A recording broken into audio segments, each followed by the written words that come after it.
Let us commence this afternoon with some opening remarks by Ms. Alia Jaffer, Director of International Relations at ICCIA.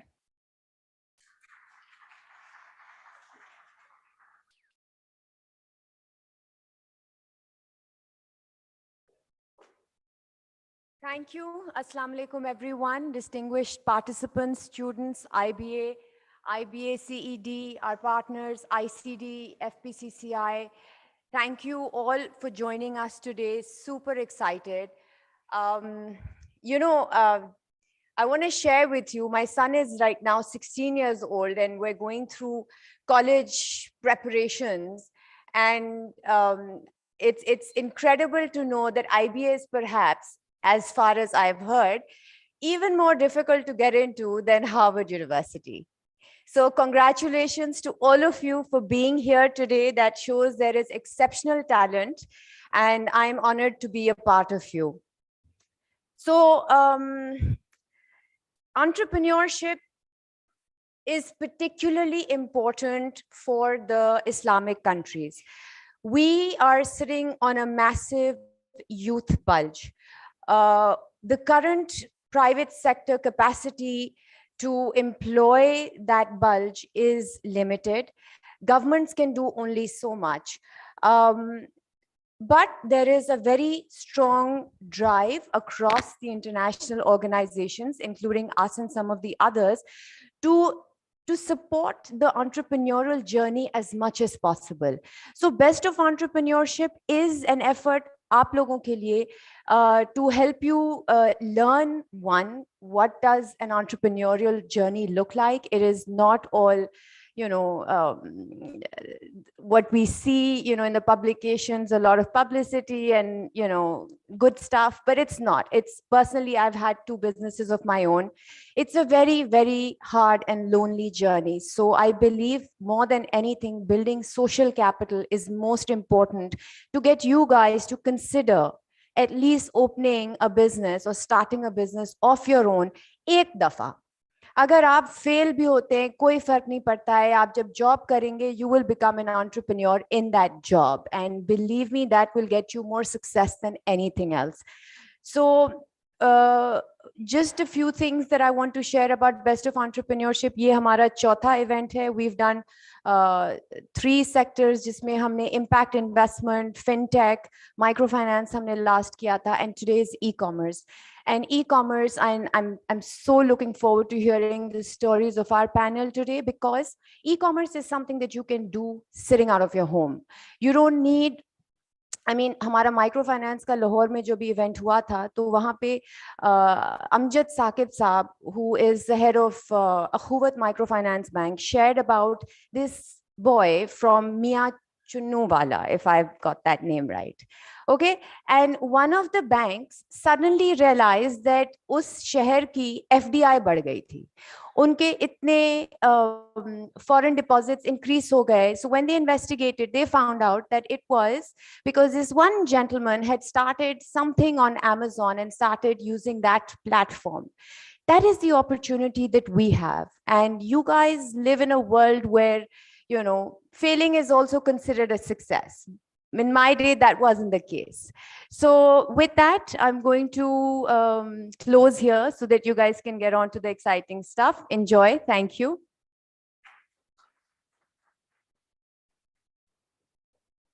Thank you. Dear attendees, as we all know that e-commerce is a powerful tool that can facilitate and encourage cross-border trade and investment. Keeping this as a priority, the Trade Development Authority of Pakistan, TDAP, has undertaken various ambitious projects and built strategic partnerships for the expansion of local trade and global exports. I would now like to call upon stage Mr. Heather Zaman, Deputy Director Services at TDAP.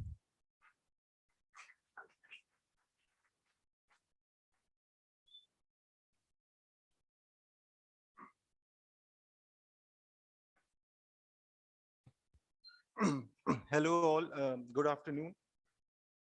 First of all, I would like to thank Islamic Chamber of Commerce, Industry and Agriculture, IB and FPCCI for arranging this interesting session on e-commerce. On behalf of Trade Development Authority of Pakistan, I welcome the distinguished speakers, the participants, the students, the young entrepreneurs that I've heard are attending this session. So first of all, I would like to give a presentation. I would like to briefly talk about what TDAP is doing regarding e-commerce. So this will be the sequence of my presentation. So basically, first of all, about Trade Development Authority of Pakistan, it is an attached organization of Ministry of Commerce, and it is the premier national export agency of Pakistan. The mandate of TDAP can be bifurcated into following categories. First is trade promotion, in which we participate in international exhibitions and send delegations. Then we do product development also. We have four separate product division. One is looking after textile, one division is looking after engineering and pharma products, one division is looking after agro food, and the fourth division is looking after the services sector, in which I am currently posted in. The third we do is general trade facilitation and coordination.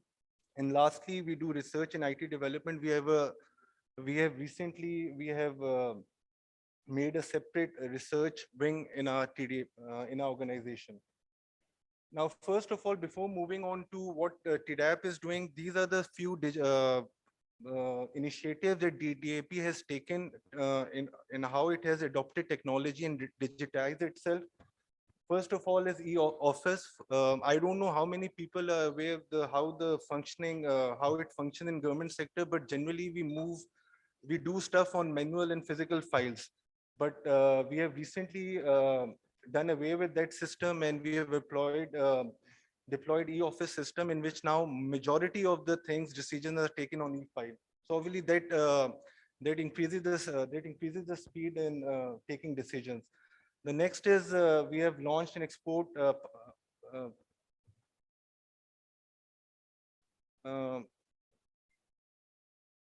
I think this is not working. Somebody can.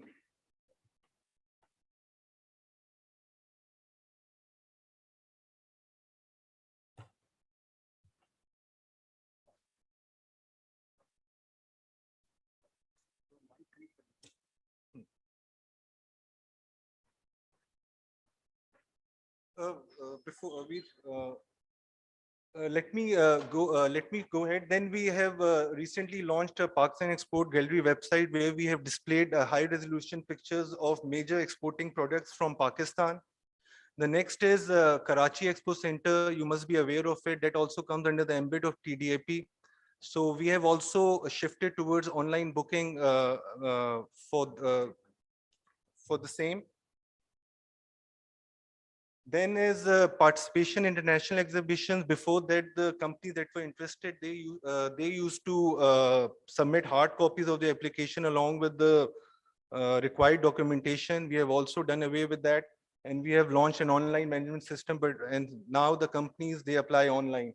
And lastly is TDAP web portal.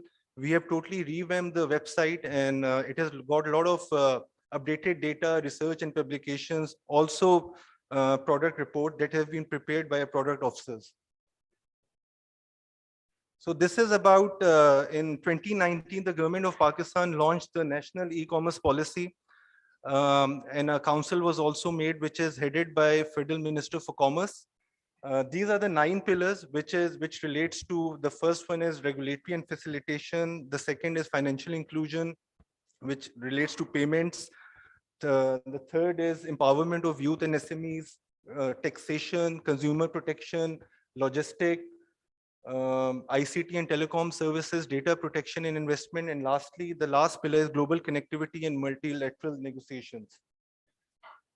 So now what is the strategy of TDAP regarding e-commerce? So we have a 3D strategy, that is product diversification, platform diversification, and market diversification. If you talk about product diversification, these are the products that we feel have a lot of potential to be sold through e-commerce platform. Like they are already being exported, but we see they have a potential. They have much more potential on these platforms, like processed foods, textile, handicrafts, leather, cutlery, sport goods, chemicals. The next is market diversification based on the usage of multiple overlapping e-commerce platforms. We have divided countries in 10 different regions. This basically helps to diversify your exports and destination, because while it is easier to onboard on one platform because it saves you from all the regulatory hiccups and resources. For example, if we talk about Latin America, then there's an e-commerce platform by the name of Mercado Libre that is being used over there. If we talk about Central Asia, then Ozon, the Russian e-commerce platform that is being used. If we talk about Southeast Asia, then Lazada is being used over there. Then there's a local e-commerce platform of Japan, Rakuten, that is being used in Japan, and a lot of people prefer that. And in addition, I would want to say that Amazon is there's a presence of Amazon in Japan as well, but people prefer using this as well. Now, if we talk about the platform diversification, which is linked to the market diversification, these are the generally platforms available.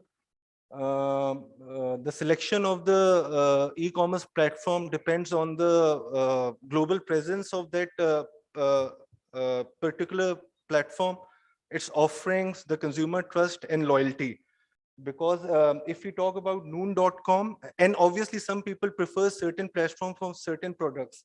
If we talk about noon.com, there's as per the data collected, some people prefer when they want to buy electronics, they prefer noon.com over Amazon. Same goes for Etsy. That is preferred when people want to buy handmade products, arts and crafts.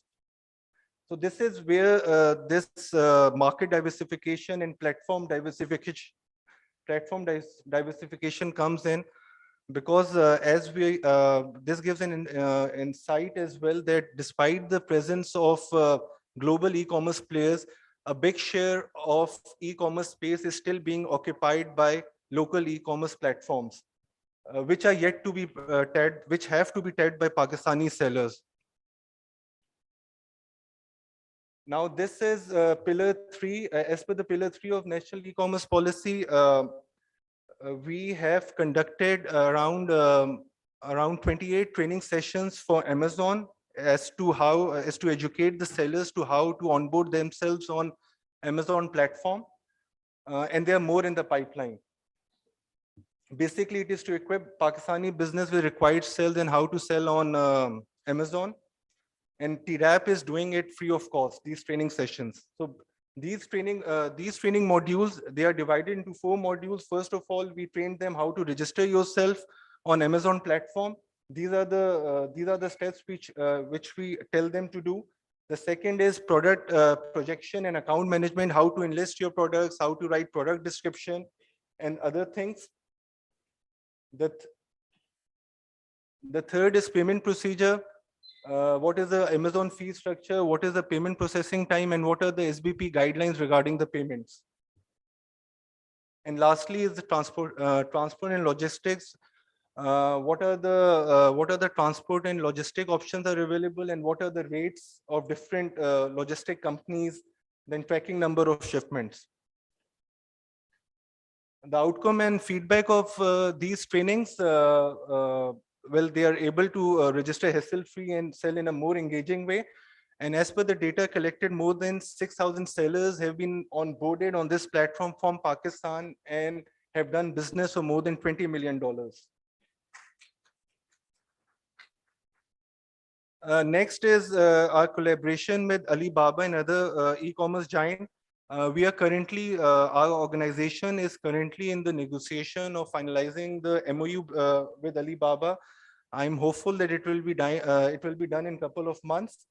Apart from this, we have done following these training sessions with them. Last year, we conducted a training on cross-border e-commerce. Then earlier this year in July, we conducted a 3-day special training program, and these were the modules that were taught, which is marketing, channels, logistic, and branding. And lastly, we collaborated with Alibaba Global Initiative. It is a training arm of Alibaba. And with the help of Daraz, we launched an entrepreneurship training program. A series of courses were given to the entrepreneurs and how to adopt technology to grow their businesses.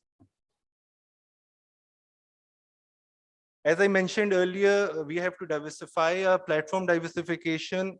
So TDAP is also collaborating with other global technology and e-commerce giants like local e-commerce platform that I mentioned earlier, JD.com, which is a competitor to Alibaba in China, Hepsi Global, which is a Turkish-based e-commerce portal, Ozon, Russia-based, Solo Stock. It's based out of Spain. It caters to the markets of Europe and America.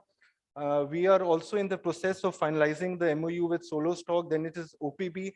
Then there was an initiative where we collaborated with Facebook under the program of She Means Business, in which representatives from Trade Development Authority and Ministry of Commerce imparted trainings to women entrepreneurs about e-commerce policies, e-commerce regulations, and how to do their business through e-commerce platform. And lastly, which I will be talking about, is Pakistan Trade Portal. This is an in-house portal that has been developed by TDAP while realizing the need and the requirements of our local manufacturers and service providers to have a free, reliable cross B2B portal where they can showcase these products. So TDAP started developing this portal. This portal was launched earlier this year in February, which was the launching ceremony was attended by the President of Pakistan. So basically, this portal has all the data which the buyer wants to know about the seller. As of today, these are the statistics. The local company that have been registered so far are 1,300 plus.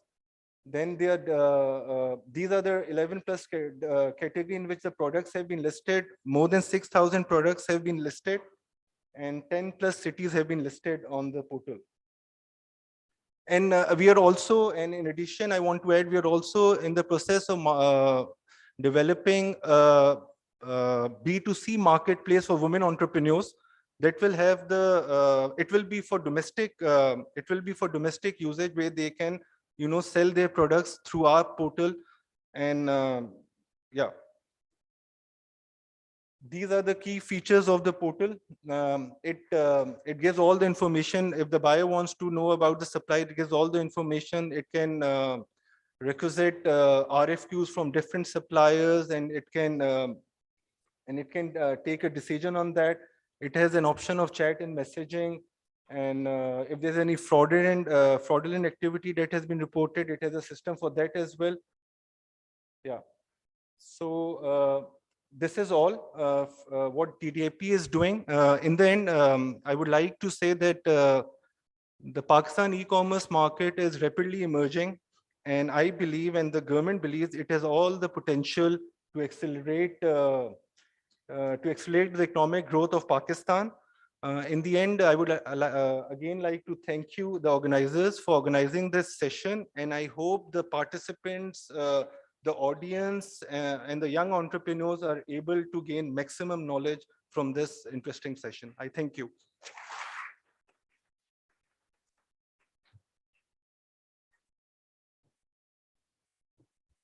Thank you.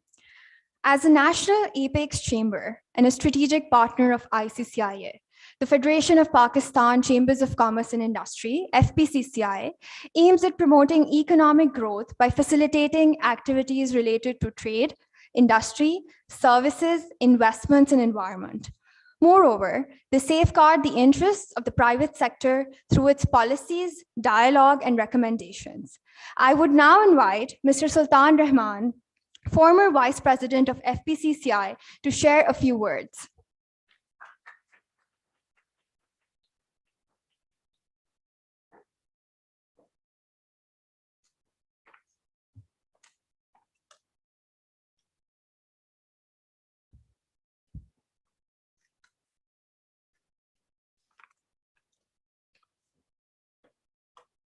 Bismillahirrahmanirrahim. Ms. Alia Jafar, Director, International Relations, Islamic Chamber of Commerce, Industry and Agriculture. Respectable teachers, professors, and students, distinguished guests, ladies and gentlemen, Assalamu alaikum and good afternoon.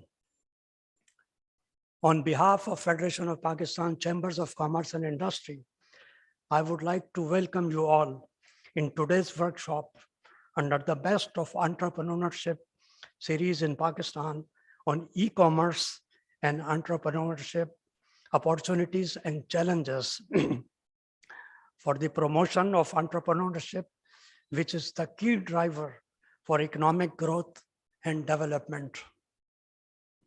I would like to appreciate Islamic Chamber of Commerce and Industry and Agriculture, who initiated these series in Pakistan, which are fully supported by FPCCI under its Industry Academia Linkage Program. In this context, 3 programs have already been organized, 2 in Karachi and 1 in Lahore, with large participation from various universities. I hope today's workshop will impart knowledge, new experience, and motivation to students to come towards entrepreneurship besides searching for jobs. As an entrepreneur, you can give employment to other people, and contribute in a growth of economy. E-commerce is expanding rapidly, and it is becoming a major trend among the people who use internet. Let me mention some statistics for you. Pakistan is the 37th largest market for e-commerce. Its e-commerce revenue is projected to reach $7.6 billion in 2022, and at an annual growth rate of 6.09%, it will reach $9.15 billion in 2025. The number of users are also increasing, and it will climb up to 65.1 million by 2025. User penetration will be 23.9% in 2022, and it is expected to hit 26.9% by 2025. Average revenue per user is expected to amount to $139.90. On the other hand, global e-commerce is projected at $1.4 trillion in 2022, and most of which is generated in China. As Heather Saab said, Amazon, Jingdong, Alibaba, Meituan, Sunning, Auto, Shein, Wayfair, and eBay are some of the top world's e-commerce companies. Pakistan, having a population of 225 million, is the 3rd most urbanized country in South Asia. Around 60% of our population is between the ages of 15 to 40 and is very enthusiastic about e-commerce. The highest potential within the e-commerce sector is that of beauty, health, personal and household care, followed by beverages, electronics, fashion, food, furniture, and media. There is also great scope for B2B e-commerce. And I think there are a few things the government should do to promote e-commerce in Pakistan. One is literacy rate should be improved, and the importance of digital literacy should be realized. Second, the uninterrupted supply of electricity should be ensured. Also, the banking sector should support e-commerce by providing latest innovative digital financial solutions. Before concluding, I would like to introduce FPCCI very briefly. FPCCI is the apex body of trade, industry and service sectors of Pakistan. It has more than 225 members, including all chambers, joint chambers, chambers of small traders, women chambers, and associations of trade and industry from all over the Pakistan. We represent the viewpoint of the country's private sector for promoting trade and investment in the country. FPCCI works closely with the government on policy issues, industrialization, taxation, trade expansion, competitiveness, ease of doing business, exports, and domestic trade. Internationally, FPCCI is affiliated with different multilateral forums like OIC, SAARC, Developing Aid, Shanghai Cooperation Organization, SCO, ECO, and Confederation of Asia Pacific Chambers, CASI.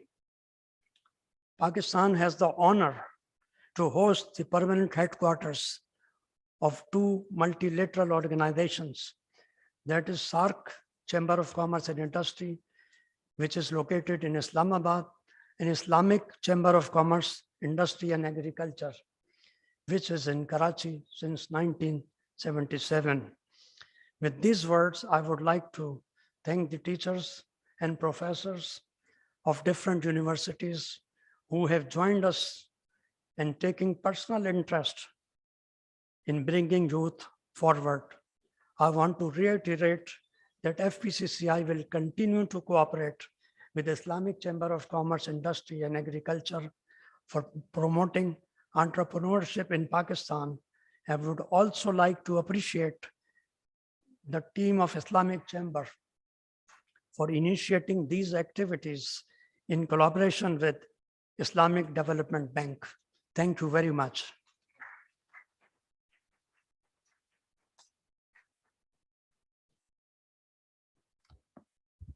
Thank you. Dear attendees, as we know that the e-commerce market is growing, we will continue to see a convergence of the digital and physical world. As such, we have a leading example of Telemart, which has integrated physical and digital platforms of commerce in perfect harmony.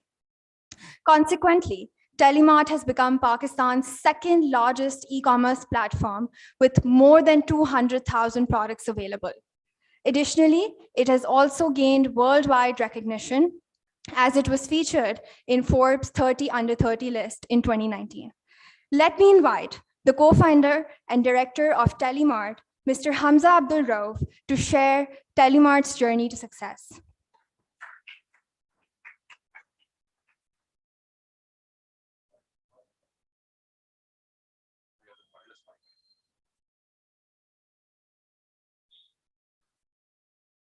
है wireless mic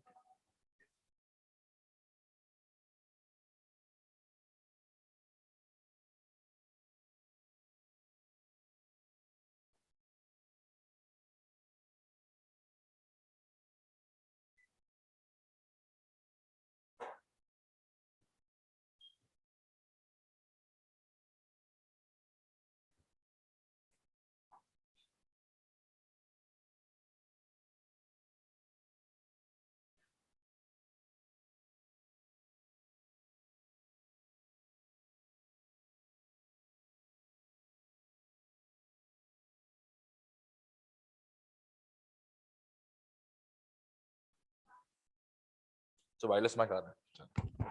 Bismillahirrahmanirrahim. Assalamu alaikum. And first of all, obviously, thank you to the Islamic Chamber of Commerce for inviting me to this event and for giving me this opportunity to share Telemart's journey, my journey as well, in front of you guys, because लोग outcome तो बहुत देखते हैं, successes देखते हैं, जिस तरह ma'am Alia ने भी start में कहा, तो वो glitz and glory सबको नजर आती है, उसके पीछे की struggle और story और journey जो है उसको समझना ज़्यादा ज़रूरी है for anybody who's aspiring to be an entrepreneur or for that matter, you know, working in the corporate sector as well, because there are a lot of learnings that you guys will inshallah take away from my story, my journey and Telemart's journey as well. So thoda sa a bit of my background in the beginning. I was born into a Mehman family, Mehman middle class family. My father came from a very, very humble background. So for you guys to understand my story as an entrepreneur and Telemart's journey, you guys will have to understand a bit about my father's journey as well. So He did not inherit any wealth whatsoever. He did not have any fancy qualifications, any fancy degrees. And उन्होंने अपना career एक job से start किया, 20-22 साल एक company में job की, Yamaha में, जो मोटरसाइकिलें बेचते थे उस वक्त. And after that, he was the first man in Pakistan to start the concept of private mobile phone shop in 1992, before I was born. तो उस वक्त जो कल्चर था, जो लोग मुझसे या मुझसे बड़ी एज के हैं वो उसको अंडरस्टैंड करेंगे, रिलेट करेंगे, कि उस जमाने में mobile phones were a luxury, right? बड़े बड़े फोन आते थे, एंटेना वाले, brick phones, right? So at that time, Mobilink, Parktel, Instaphone were the telcos that were operating in Pakistan, and they used to sell devices on their own service centers while selling connections and scratch cards. तो मेरे father ने पहले उन सब की franchises ली, उनकी connections बेचे, and then he realised के एक प्राइवेट मोबाइल फोन शॉप का भी कॉन्सेप्ट होना चाहिए, all under one roof. And that is when he established his first outlet in Karachi by the name of Mobile Point, and वहां पर connections भी थे, scratch cards भी थे, mobile phones भी थे, batteries उस वक्त अलग से आती थी, batteries भी थी. And then he started with one outlet, and that went on, and he grew that network to around 10 outlets in Karachi. And that is when he realized कि इसकी need है, इस तरह की प्राइवेट मोबाइल फोन शॉप्स की या retail outlets की need है, जहां पर all under one roof experience दिया जाए. और mind you, he started off, hello, yeah. So mind you, he started off with nothing. तो वो सदर में बाइक पे जा जाकर चार्जर बेचते थे. और जब हमने ई कॉमर्स स्टार्ट किया 2014 में, उसके ऊपर भी आते हैं कि वो जर्नी क्या थी. तो जब हमने ई कॉमर्स स्टार्ट किया और हम बहुत ज्यादा खुश होते थे कि हम एक नई कैटेगरी में, नई इंडस्ट्री में जा रहे हैं और वक्त के साथ चल रहे हैं, इवॉल्व कर रहे हैं, तो उन्होंने हमें एक दिन अपने रूम में बुला के एक फ्लायर दिखाया जो 1990s का था, जो उन्होंने 1990s में छपवाया था. और उस फ्लायर पे ये लिखा हुआ था कि आपको घर पे आपकी प्रोडक्ट डिलीवर की जाएगी. तो उन्होंने उस वक्त हमें बताया कि ये काम उस वक्त से मैं कर रहा हूं, लोगों के घर पर जाके डिलीवरी देना. तो जो बहुत इंपॉर्टेंट चीज आज की जनरेशन के लिए, मेरी जनरेशन के लिए अंडरस्टैंड करना है ना, कि हम अगर अपने से एक जनरेशन पीछे जाके उनकी सक्सेसेस को भी जब देखेंगे ना, तो वो सबसे बेहतरीन एग्जांपल्स हैं हमारे लिए. क्योंकि उस जमाने में जब लकी ग्रुप बना, एंग्रो बना, इस तरह की जो सक्सेसेस हैं, आर्टिस्टिक मिलियनर्स है, टेक्सटाइल बड़ी बड़ी कंपनीज है, जायंट्स हैं, गुल अहमद हैं, इस तरह के ब्रांड्स हैं, बुनांजा है. उस जमाने में टेक्नोलॉजी नहीं थी, उस जमाने में दुनिया एक ग्लोबल विलेज नहीं थी, उस जमाने में इतनी असिस्टेंस टेक्नोलॉजी की, डिजिटाइजेशन की नहीं थी, इतनी रीच, इतनी पेनिट्रेशन नहीं थी. और अगर उस वक्त someone made it, that is the actual success stories that we need to hear more of. तो वहां से उन्होंने फिर एक हम्बल बिगिनिंग ली, आउटलेट्स बनाई, उसके बाद एक कंपनी बनाई पाकिस्तान में in the year 2000. He was the founder and chairman of that company. It went on to become the largest mobile phone distributor in the country. And then in 2012 everything was perfect, right? तो मैं जब छोटा था तो मेरी वालिदा मुझे bike पे लेके 3 बच्चों को भी घूमती थी मेरे फादर के साथ. उसके बाद हमने एफएक्स भी ली, उसके बाद हम बाटवा नगर में रहते थे, हसन स्क्वायर के सामने. और आहिस्ता आहिस्ता फिर हमने अपनी जर्नी में जब हम बड़े हुए, we came into our senses. That is when my father माशाल्लाह had established business. So it won't be wrong कि उस वक्त we had a silver spoon या golden spoon in our mouth and we knew that everything is perfect. My father is a great company, stable company, doing great business. We were going to good business, good schools. Uske baad in 2012, that company, you know, was subject to a hostile takeover, and rato raat wo company khatam. We were out of that company rato raat, and jisko kehte hain ki then life happened to us, right? So in 2012, we were left with nothing rato raat, and you know cases, judicial system of Pakistan and how these things work when you leave a company and you're forced out of that company, the company that you created. और फिर हमें एक reality check मिला कि हाँ यार, जिंदगी जो है वो हमेशा बड़ी अच्छी, बड़ी सुहानी नहीं होती, जिस तरह हम यूनिवर्सिटीज में भी पढ़ते हैं कि इस तरह से होगा, बिजनेसेस में ऐसे चलेगा, पार्टनर्स ऐसे होंगे. तो फिर हमें एक रियलिटी चेक मिला कि मेरे फादर ने अपनी जिंदगी लगा दी, खून पसीना एफर्ट लगाकर एक कंपनी स्टैब्लिश की from scratch. At that time I was in my sophomore year at IBA and my brother was in CBM. And obviously we had ambitions कि यार हम पहले यूनिलीवर में, PNG में, किसी मल्टीनेशनल कंपनी में इंटर्नशिप करेंगे, जॉब करेंगे, फिर फादर के बिजनेस में जाके डायरेक्टली जो है वो पहले दिन अच्छी पोजीशन पे बैठ जाएंगे. लेकिन जब ये सब कुछ हुआ तो that is when me and my brother realise कि now is the right time to become shoulders of our father, because उन्होंने एक एफर्ट लगाई, पूरी जिंदगी लगाई कंपनी को बनाने में, and now is the right time that we step in और हम कुछ नए सिरे से, स्क्रैच से स्टार्ट करें. Something which will be our baby, something which we will be able to own, right? So that is when we realized कि अब क्या करें. तो ये आप जब स्टोरी सुनेंगे, स्टोरी सुनाने का मकसद ये है कि आपको उसमें बीच बीच में अपनी लर्निंग्स मिलती जाएंगी, अगर आप एक बिजनेस स्टार्ट करने का सोच रहे हैं। अब ना मेरा एक्सपीरियंस, ना मेरे भाई का एक्सपीरियंस, ना कोई इंटर्नशिप्स, ना कोई जॉब्स, किस कैटेगरी में जाएं, क्या बिजनेस स्टार्ट करें, जो एक सबसे बड़ा सवाल होता है। तो हम बड़े naturally we depended on my father's experience and his expertise, because हमारा अपना कोई डायरेक्ट एक्सपीरियंस नहीं था।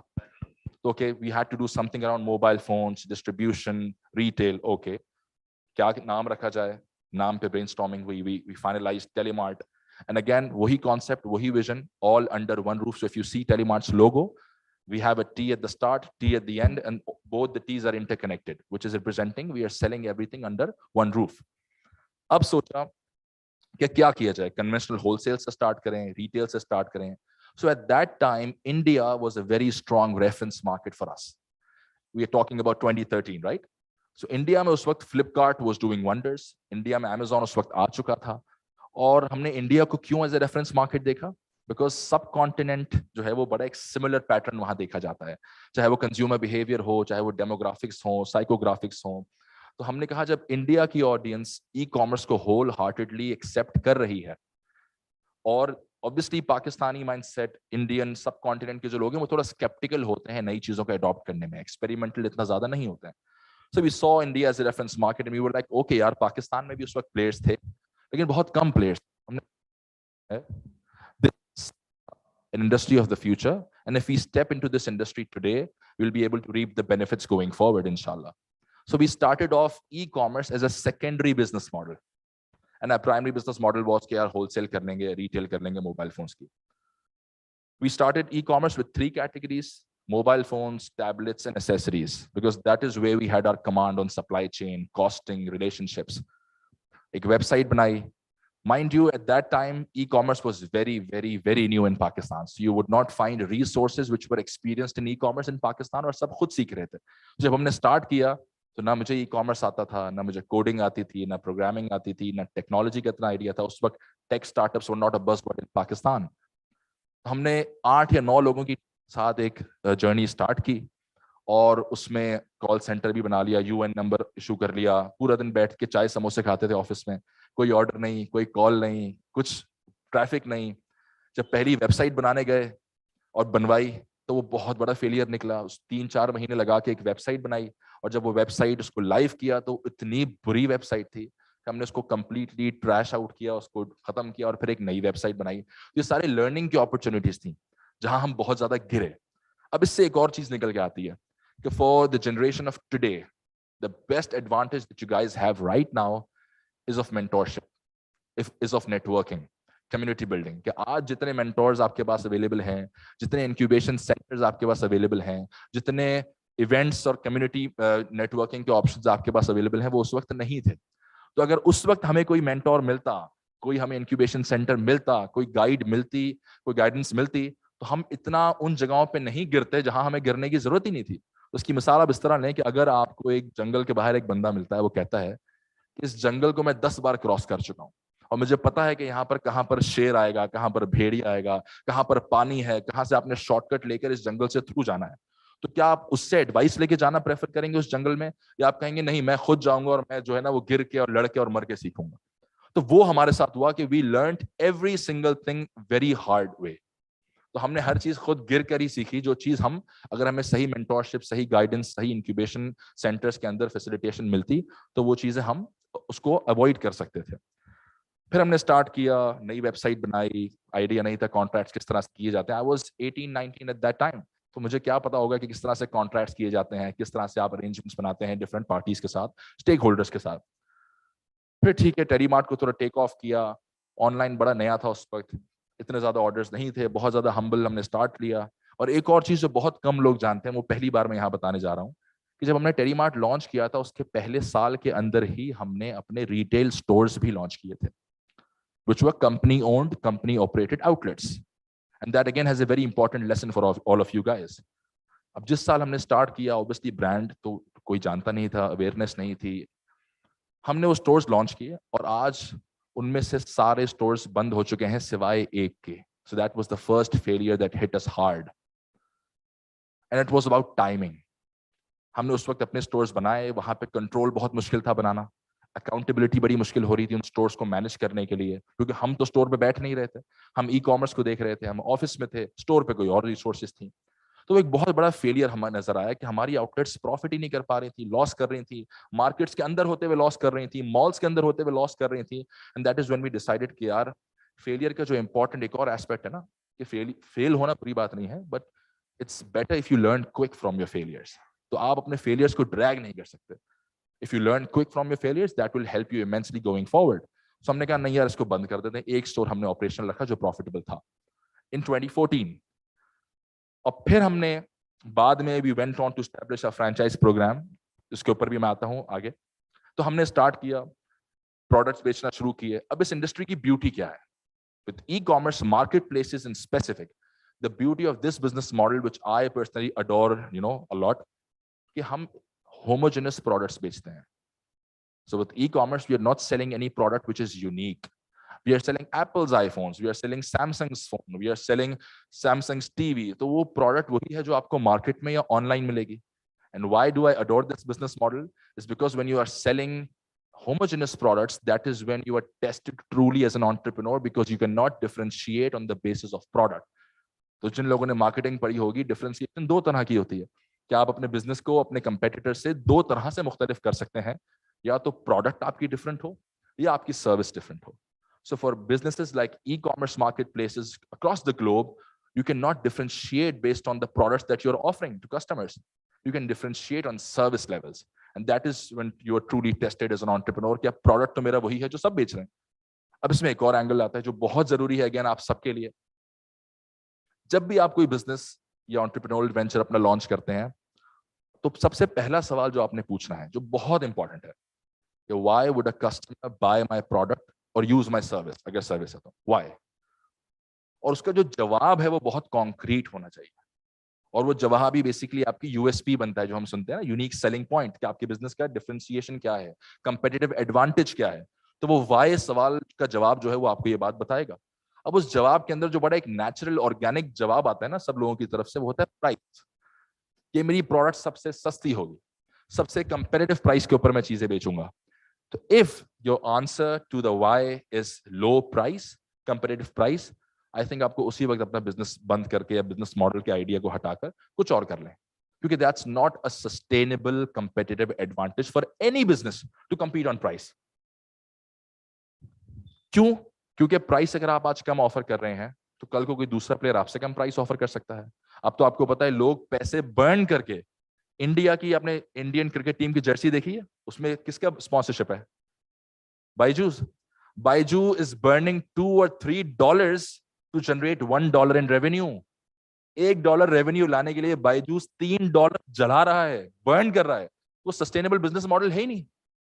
सिमिलरली प्राइस पे आपको कंपेटिटर मिलेंगे जो अपनी जेब से लगाकर भी डिस्काउंट दे देंगे। और दूसरा जो सबसे ज्यादा डिस्ट्रक्टिव बात है प्राइस के ऊपर फोकस करने की, वो ये है कि when you are focusing too much on low pricing and competitive pricing, then you are making your customers price loyal and not brand loyal. So the day someone else offers them a better price, they'll not shy away to shifting to that brand. तो जब आप price पे बहुत ज्यादा focus करते हैं तो उसका ये बहुत बड़ा डिसएडवांटेज आता है।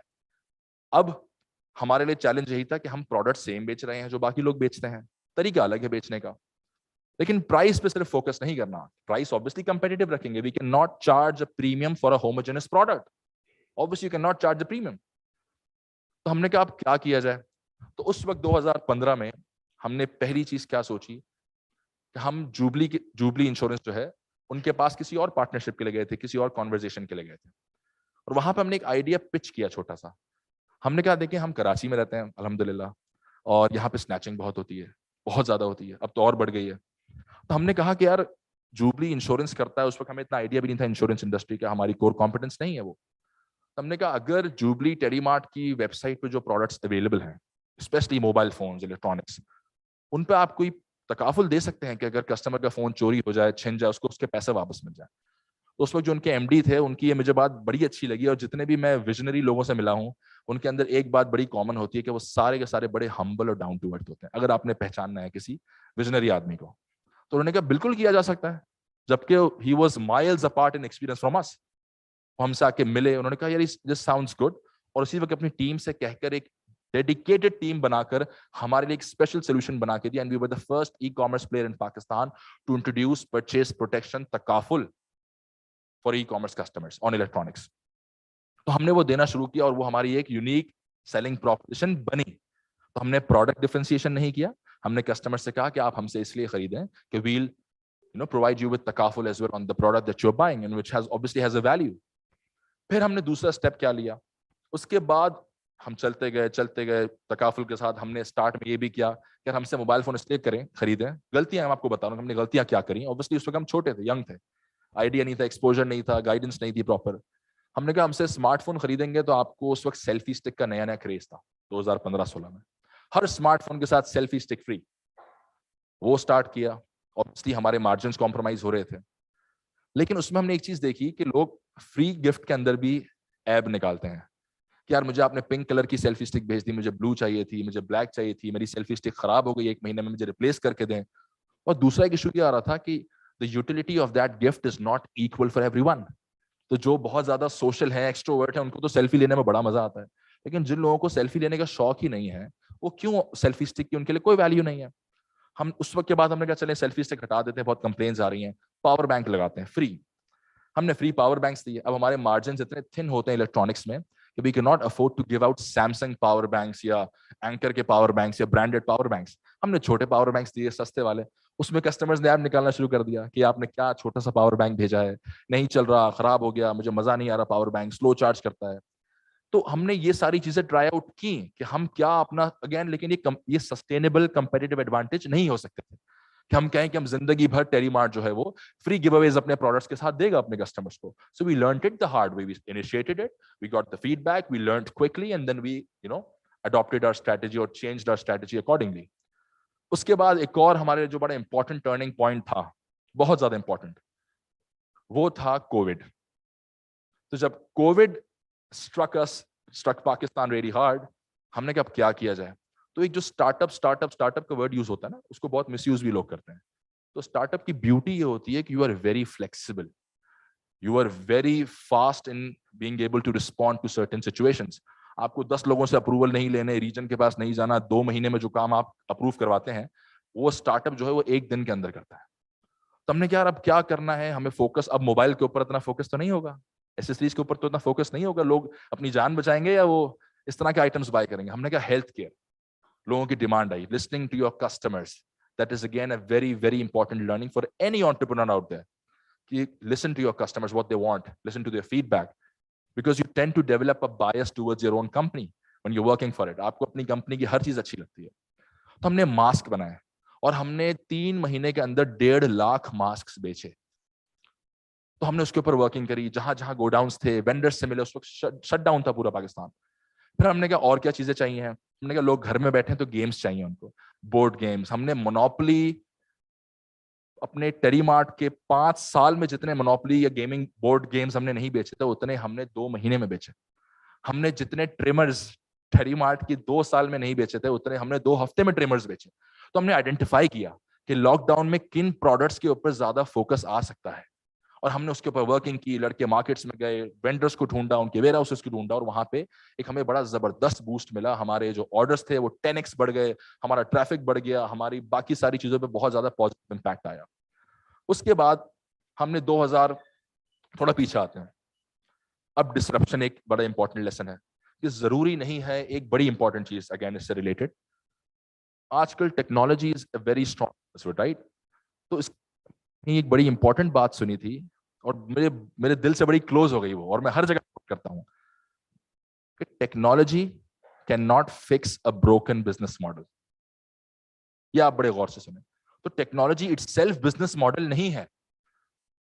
बिजनेस मॉडल आपको इस तरह समझें कि ट्रेन का जो इंजन का डब्बा होता है वो बिजनेस मॉडल है। अगर वही सही नहीं है तो आप उसके पीछे जितने डब्बे क्यों ना लगा लें, वो नहीं चलेगी ट्रेन। तो आपका जो बिजनेस मॉडल है, जो फंडामेंटल्स हैं, जो हमसे पहले की जनरेशन जिसमें बड़ा स्ट्रांग थी कि बिजनेस या धंधे का मतलब है पैसे कमाना, उसका मतलब ये नहीं है कि आप पैसे जला के रेवेन्यू बनाए जो कि सस्टेनेबल ना हो। कस्टमर को जब 100 की चीज 80 रुपए में देंगे तो वो बिल्कुल खरीदेगा, और आपको सारी अपने केपीआईज बड़े अच्छे नजर आएंगे कि customer acquisition off the roof, sales off the roof, expansion off the roof. लेकिन अगर वो सस्टेनेबल नहीं है, अल्टीमेटली वो बिजनेस के फंडामेंटल्स को जस्टिफाई नहीं करता, तो आप उसमें जितनी भी टेक्नोलॉजी लगा लें, आप उसमें जितनी भी चीजें कर लें, वो वायबल बिजनेस नहीं बन सकता। तो technology is a way of doing things, और टेक्नोलॉजी हर बिजनेस में आ सकता है।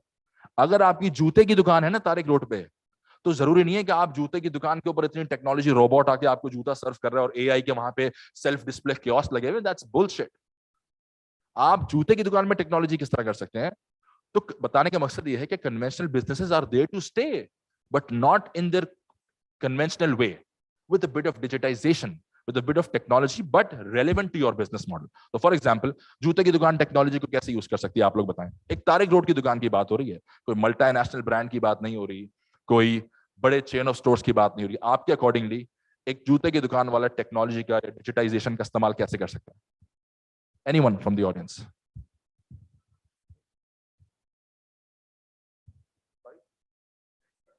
It's very expensive. A Tariq Road की दुकान वाला cannot afford that. Anyone else? Sorry? Okay, ये एक marketing का aspect इसमें आ गया, ठीक है। Sorry? ठीक है, ऑनलाइन कस्टमाइजेशन, जूते जो है वो कस्टम मेड हो, ठीक है। इसके अंदर जो बड़ा इंपॉर्टेंट एलिमेंट है ना, जो उसको बहुत ज्यादा हेल्प कर सकता है, वो है कि वो अपने कस्टमर्स का डेटा लेना शुरू करे कि कौन सा कस्टमर उसके जूते की दुकान में सैंडल लेने के लिए आता है, कौन सा कस्टमर स्नीकर्स लेने आता है, कौन सी फीमेल ऑडियंस है वो किस तरह के शूज बाय करते हैं, और वो डेटा को अपने सिस्टम में ईआरपी के थ्रू, बेसिक सॉफ्टवेयर के थ्रू कैप्चर करे और उसी के अकॉर्डिंगली उनको मार्केटिंग कम्युनिकेशन रोल आउट करे।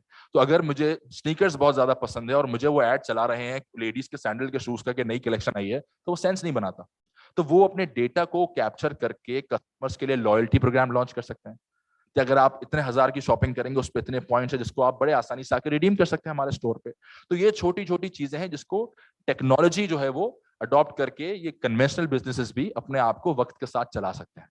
इससे एक और बड़ी इंपॉर्टेंट बात निकलती है कि जो कॉन्सेप्ट है कि कोई बिजनेस हो या इंसान हो, तो जो हम कहते हैं ना ये बूढ़ा हो गया है, तो बूढ़े का ताल्लुक एज से नहीं है, it's a frame of mind. अगर आप वक्त के साथ चल रहे हैं तो आप बूढ़े नहीं हैं, और अगर आप वक्त के साथ नहीं चल रहे तो फिर आप जवानी में भी बूढ़े हैं। तो Bill Gates, the likes of Bill Gates और जो बड़े वेटरन एंटरप्रेन्योर्स हैं, वो आज भी वक्त के साथ चल रहे हैं, इवॉल्व कर रहे हैं। तो just like you hear people saying कि nothing grows in comfort zone, तो आप जब कंफर्ट जोन में चले गए, इससे बड़ी एग्जांपल फेसबुक से कोई नहीं हो सकती। क्यों? फेसबुक ने उस वक्त के जो दो टॉप के सोशल मीडिया चैनल्स थे, माई स्पेस और ऑर्कुट, उन दोनों को वाइप आउट कर दिया और it became the market leader. Facebook is close to monopoly right now in terms of social media platforms.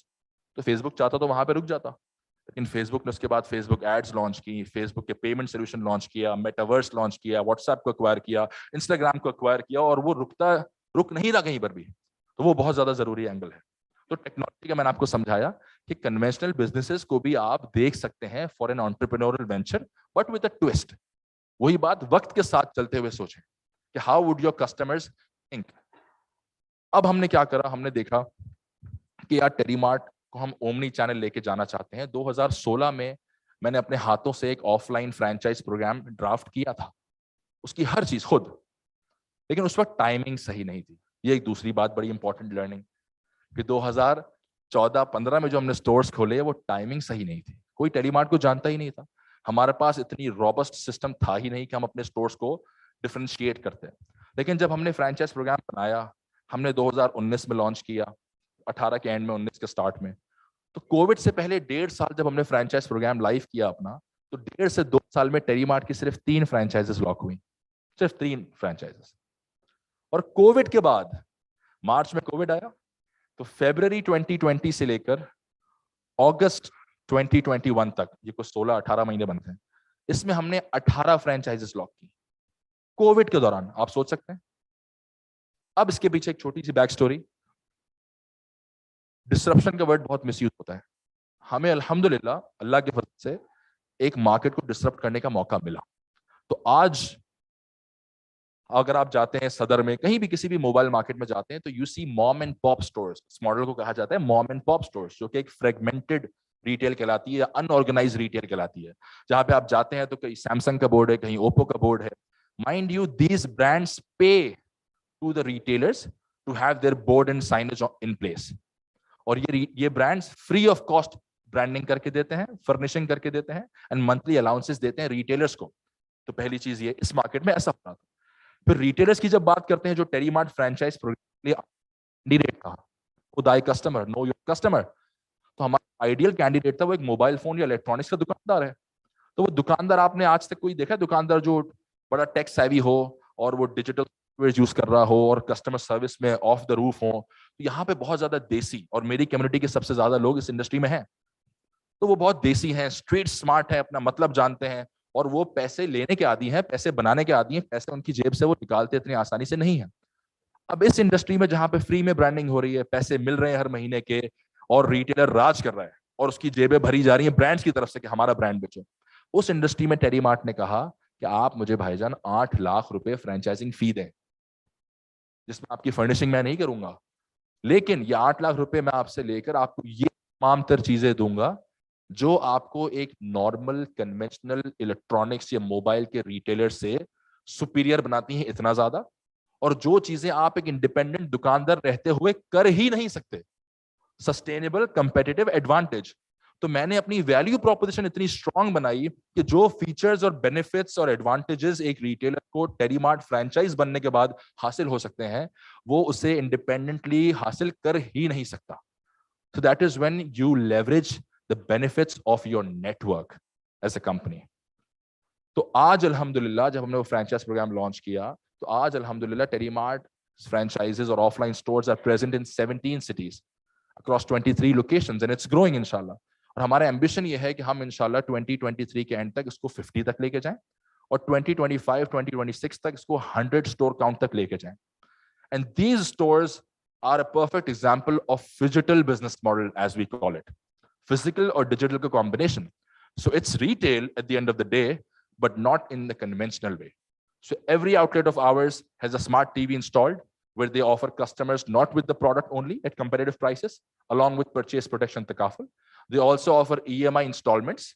They also offer hyper-local delivery solutions. They also offer prepaid vouchers and mobile top-ups. And they also offer a range of other products and services that we are adding on top every single day to make sure that our stores are stores of the future. And we work with them to be able to make sure that ये successful बने. तो ये हमारे लिए एक बहुत बड़ी win थी कि हमने ऐसी मार्केट में जाके उसको कैप्चर किया, डिसरप्ट किया, जहाँ पे कल्चर और नॉर्म कुछ और था, और हमने एक नए तरीके से उसको डिजिटाइज किया। तो ये हमारी फ्रेंचाइज प्रोग्राम की एक जर्नी थी।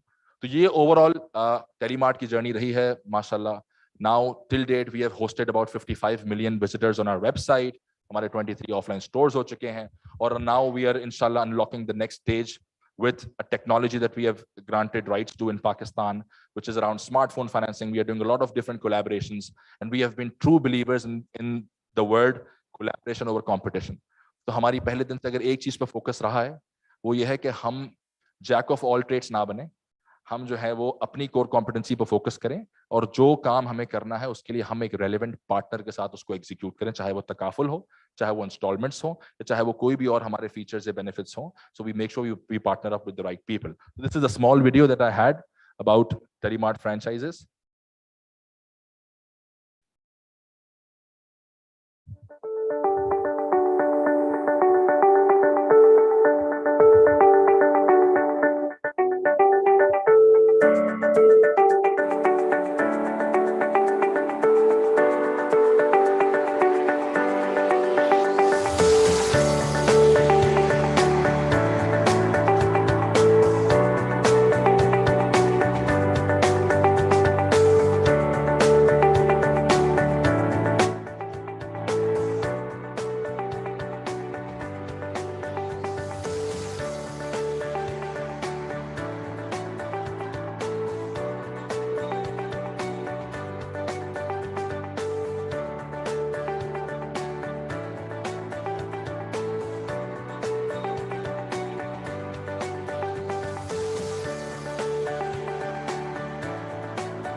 Thank you.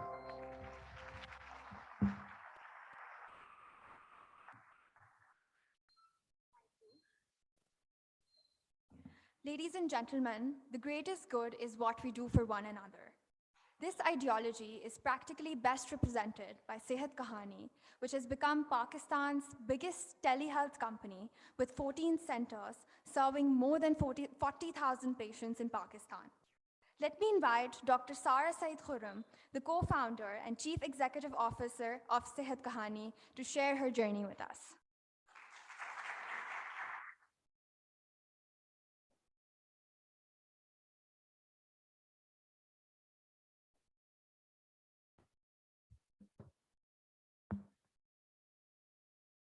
Hello. And can I have the slides? That's possible. Assalamu alaikum, everyone. My name is Dr. Sara Said Khurram. I am a doctor turned entrepreneur, or a doctorpreneur, jis tarah bolte hain. I'm really glad to be here. Thank you, the Islamic Chamber of Commerce, Industry and Agriculture for calling me here. And also so inspiring to listen to TDAP's journey, and then sir, to you for your contributions. And of course, the founder of Telemart, I think your journey was so inspiring. I think, can we have a huge round of applause again for him? So I'm here to share my journey today. And I'm here to inspire a lot of females in the room to become entrepreneurs. Because Pakistan mein female entrepreneurs को या female growth entrepreneurs को जिनके businesses एक हद तक grow कर गए हैं, you can count them on fingers today, and that's not good because 50% of our population is made of women. So we need to have a lot more female entrepreneurs, and a lot more rooms, and not just one or two. So I hope my journey inspires a lot of women here today to start something of their own and take a path in life that was not told to them when they were born. तो मैं अपनी मेरा ताल्लुक एक पाकिस्तान के middle class घराने से है. मेरे फादर एक पुलिस ऑफिसर थे और मेरी मदर एक हाउसवाइफ थी. और जिस तरह मिडिल क्लास पेरेंट्स होते हैं 1980s में जो बच्चे पैदा हुए हैं वो रिलेट करेंगे ज़्यादा इससे. And my father had a wish. He had a wish कि उनके 3 बच्चे होंगे, उनके 2 बेटे होंगे और एक बेटी होगी. उनका सबसे बड़ा बेटा इंजीनियर बनेगा, फिर बैंकर बनेगा, और जो बेटी है वो क्या बनेगी? डॉक्टर बनेगी. Because 1980s की जनरेशन तक, and even today because it's not changing, ख़वातीन के लिए जो 2 शोबे सबके पसंदीदा होते हैं जिससे social stature बढ़ जाता है, nobility बढ़ जाती है, अच्छा रिश्ता मिल जाता है, is becoming a doctor or becoming an engineer or becoming a teacher. I hope that we have women in this room who are not going through the same, but I did go through that. So मेरे father बहुत lucky थे, and he had 3 children. तो मेरे 2 बड़े भाई हैं और मैं सबसे छोटी हूँ. मेरा सबसे बड़ा भाई इंजीनियर बन गया.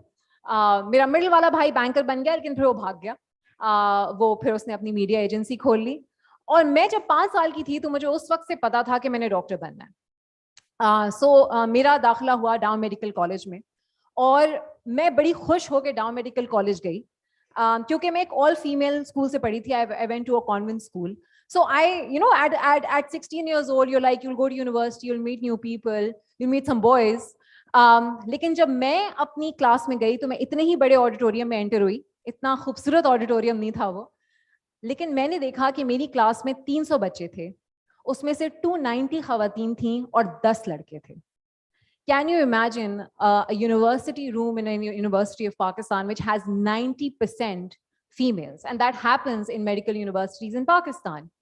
कि बहुत सारी मेडिकल यूनिवर्सिटीज में 80 to 90% मेजॉरिटी होती है फीमेल ग्रेजुएट्स की या फीमेल स्टूडेंट्स की. लेकिन होता कुछ यूं है कि जैसे जैसे उनकी जर्नी वो 5 साल से गुजरती है जो मेडिकल ईयर्स के होते हैं, बहुत सारी खवातीन डॉक्टर्स उसमें से उस जर्नी में से निकल जाती हैं, निकाल दी जाती हैं.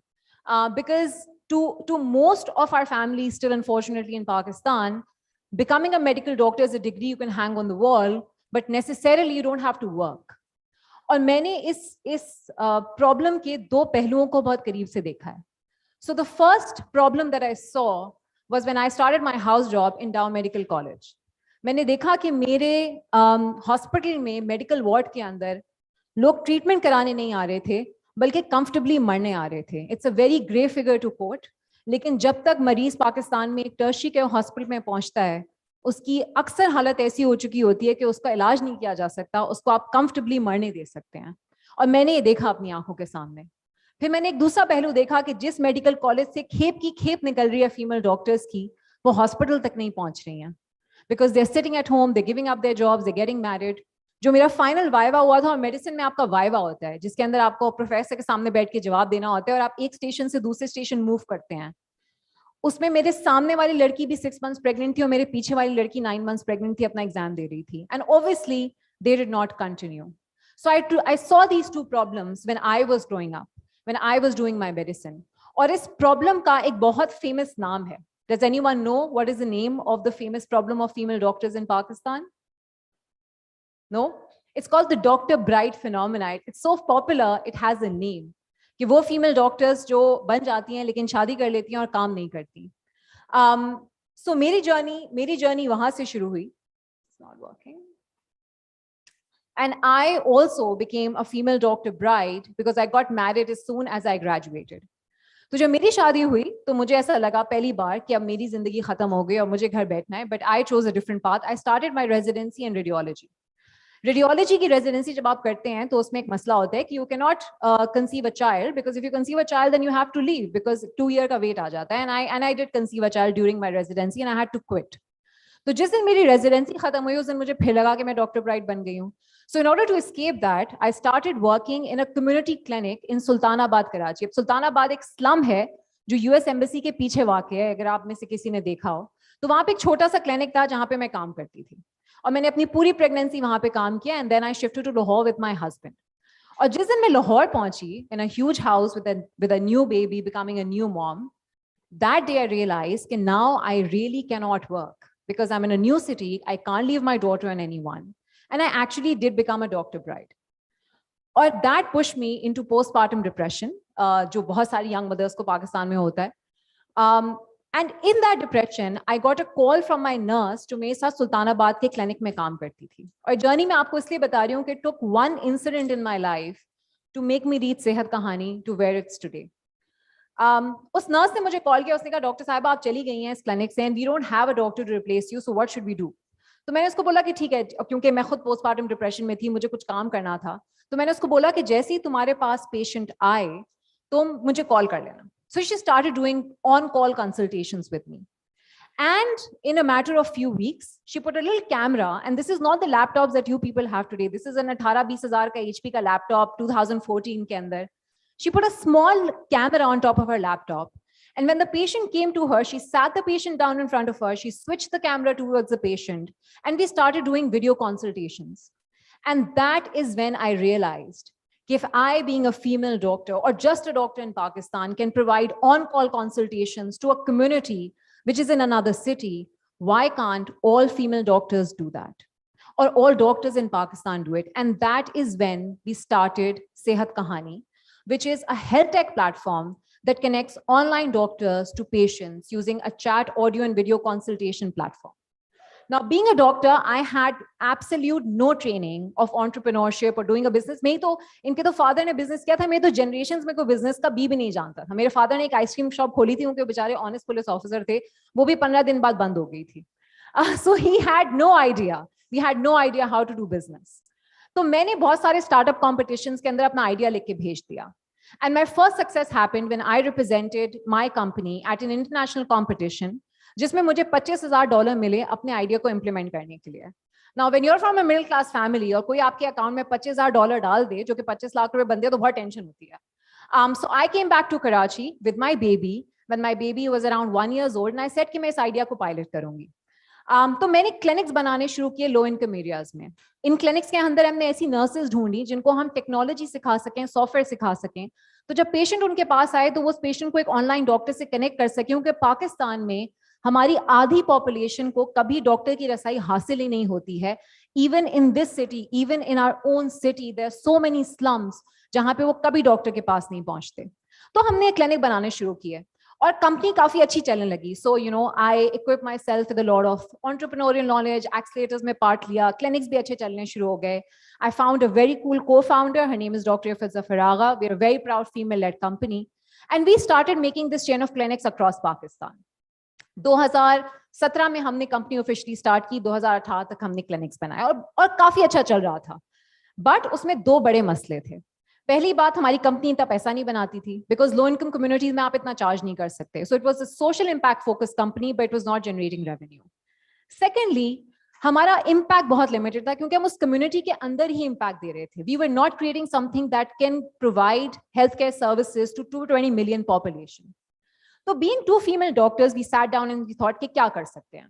तो हमने कहा हम एक मोबाइल ऐप बनाते हैं which will allow the same services between a doctor and a patient. Now sitting in 2018, two female doctors thinking कि हम एक ऐप बनाते हैं जो डॉक्टर को पेशेंट से कनेक्ट करेगी, and then we have a crazy idea on top of it. हमने कहा कि हमारे पेशेंट जब क्लिनिक में आता है तो उसका सबसे बड़ा आहा मोमेंट होता है कि उसको वहीं के वहीं उसी वक्त डॉक्टर मिलता है, उसको लाइनों में नहीं लगना पड़ता, उसको पैसे खर्च करके हॉस्पिटल नहीं जाना पड़ता. तो हमने सोचा कि हम पाकिस्तान में एक ऐसी ऐप बनाएंगे जो विद इन 60 सेकेंड्स एक पेशेंट को डॉक्टर से वीडियो कॉल पे कनेक्ट करेगी. And when we thought of it, we went to a lot of people for advice, एंड 99% advice was don't do it. मुझे लोगों ने बोला आप इतना अच्छा काम करिए डॉक्टर साहिबा, सोशल वर्क करिए, आपकी एनजीओ जैसी ऑर्गेनाइजेशन है, आर्टिकल्स आपके ऊपर लिखे जाते हैं, आप आप क्लिनिक्स आपके चल रही हैं, आपको क्यों ऐप बनानी है, आपको क्यों कमर्शियल बिजनेस करना है. And our answer to that was that if we need to sustain 10 years from now, we need to create a model that is a high revenue model जो हमें पैसे कमा के दे, जिससे हम अपने क्लिनिक्स भी चला सकें और अपनी कंपनी की भी ग्रोथ कर सकें. So we made our mobile application in 2019. और जब 2019 के नवंबर में ऐप तैयार हो गई और हमने सोचा कि हमने बड़ा तीर मार लिया और ये ऐप तो जब दुनिया में निकलेगी तो पेशेंट्स पागल हो जाएंगे, ऐसा कुछ नहीं हुआ. So दिसंबर 2019 में हमने ऐप लॉन्च करी और जनवरी 2020 तक हमारी ऐप के ऊपर 1 से 2000 यूजर्स थे और कोई 60 डॉक्टर्स हमारी ऐप पे बहुत मिन्नत समाजित करके आए थे. फीमेल डॉक्टर्स भी हमारी ऐप यूज नहीं करी थी बिकॉज किसी को आदत ही नहीं थी कि वो फोन पे देखें कि पेशेंट आ गया है. क्योंकि हमारे यहाँ तो बड़ा मसला होता है ना कि डॉक्टर जी नब्ज नहीं देखेंगे तो इलाज कैसे होगा, और डॉक्टर भी कहते हैं कि बहुत अरसे से नब्ज नहीं देखी, उसको सांस नहीं आ रहा. और हमारी जिंदगी में एक डिस्ट्रप्शन, जैसे टेलीमार्ट के फाउंडर ने भी की, हमारी जिंदगी में एक डिस्ट्रप्शन उस तरह आई कि मार्च 2020 में पाकिस्तान में कोविड आ गया. एंड व्हेन कोविड केम इन पाकिस्तान, हमारा एक फ्लरिशिंग नेटवर्क ऑफ क्लिनिक्स था, of 23 clinics across the country. हम बहुत अच्छा कर रहे थे क्लिनिक्स में, हमारी ऐप बिल्कुल अच्छा परफॉर्म नहीं कर रही थी.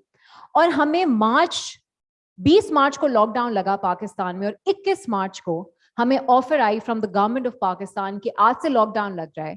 And because Sehat Kahani has an app that can connect patients to doctors online, we want to use your app for patients in lockdown to connect patient to online doctors within 60 seconds. तो हमारी जो ये pitch थी, हमने कभी किसी जमाने में किसी गवर्नमेंट के ऑफिशियल को दी थी जाके, एंड ही रिमेंबर्ड इट.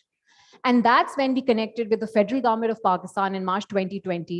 और हमारी ऐप 6 महीने तक disseminate हुई with patients across the country कि उनको घर बैठे बैठे डॉक्टर से कनेक्ट किया जा सके. And as founders of a young company, we took this opportunity and we blasted with it. तो जब लोग लॉकडाउन के अंदर, आप में से बहुत सारों के पेरेंट्स या दोस्त या आप खुद बर्गर्स बना रहे थे और गार्डनिंग कर रहे थे और सिलाइयां कढ़ाइयां हो रही थी और एम्ब्रॉयडरी सीख रहे थे, and lot of people were having a lot of fun in the early days of Covid, मैं और मेरी टीम जो है दिन में 16 से 17 घंटे काम कर रहे थे. हम 2 चीजों पे हमने काम किया.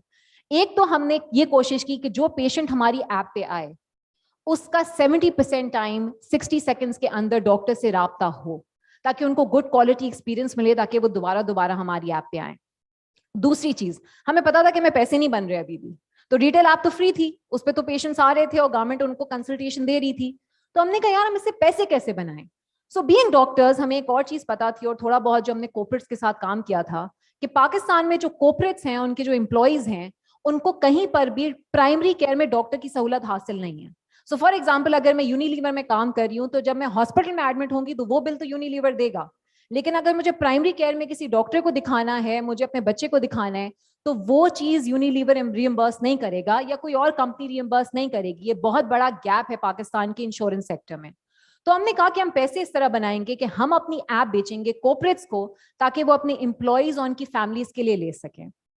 Between March 2020 and April 2020, from 10 consultations a day, we went to 1,000 consultations a day on our application.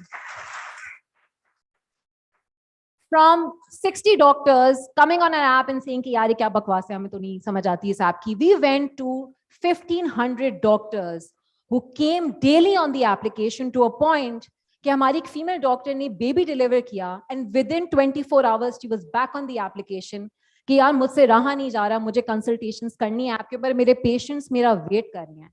That's how much they like the system. And every feedback call that we made, we got one feedback कि यार हमें सबसे अच्छा लगता है जब हम phone उठाते हैं और हमें 60 seconds के अंदर अंदर एक डॉक्टर की शक्ल नजर आ जाती है. And in this app, during COVID-19, we helped a thyroid cancer patient, we helped a heart failure patient, we helped a woman in labor जो Hassan Square में उसका husband दुबई में था, she was stuck, she didn't know where to go at 4 in the morning, and a gynecologist told her that you are going in labor now, and she went to the hospital through us. हमने एक 16 साल के बच्चे को जो bathroom में suicide करने गया था उसको साइकोलॉजिस्ट से कनेक्ट किया अपनी ऐप के ऊपर and saved his life through follow up. That's the impact that we created. But this is all very nice, but how did we end up making money? तो जहां हमारी रिटेल ऐप पे consultations हो रही थी वहां हमने कॉर्पोरेट ऐप को हमने लेफ्ट राइट एंड सेंटर बेचना शुरू किया. From 0 corporates using our app in January 2020, we are now standing with the largest network of 523 corporations in Pakistan using Sehat Kahani services today. We are the single largest corporate telemedicine provider. We are providing services to employees of Mizan Bank, HBL, Philip Morris, Coke, Unilever, Engro Fertilizers, you name it.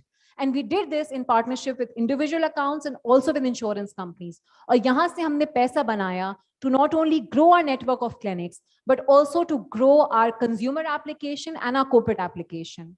And in this journey, we realized कि हम आगे कहाँ जा रहे हैं. So what is the vision that we're carrying forward? We did not leave our clinics behind. Today, Sehat Kahani has 48 clinics across 4 provinces of Pakistan, as well as Azad Jammu and Kashmir.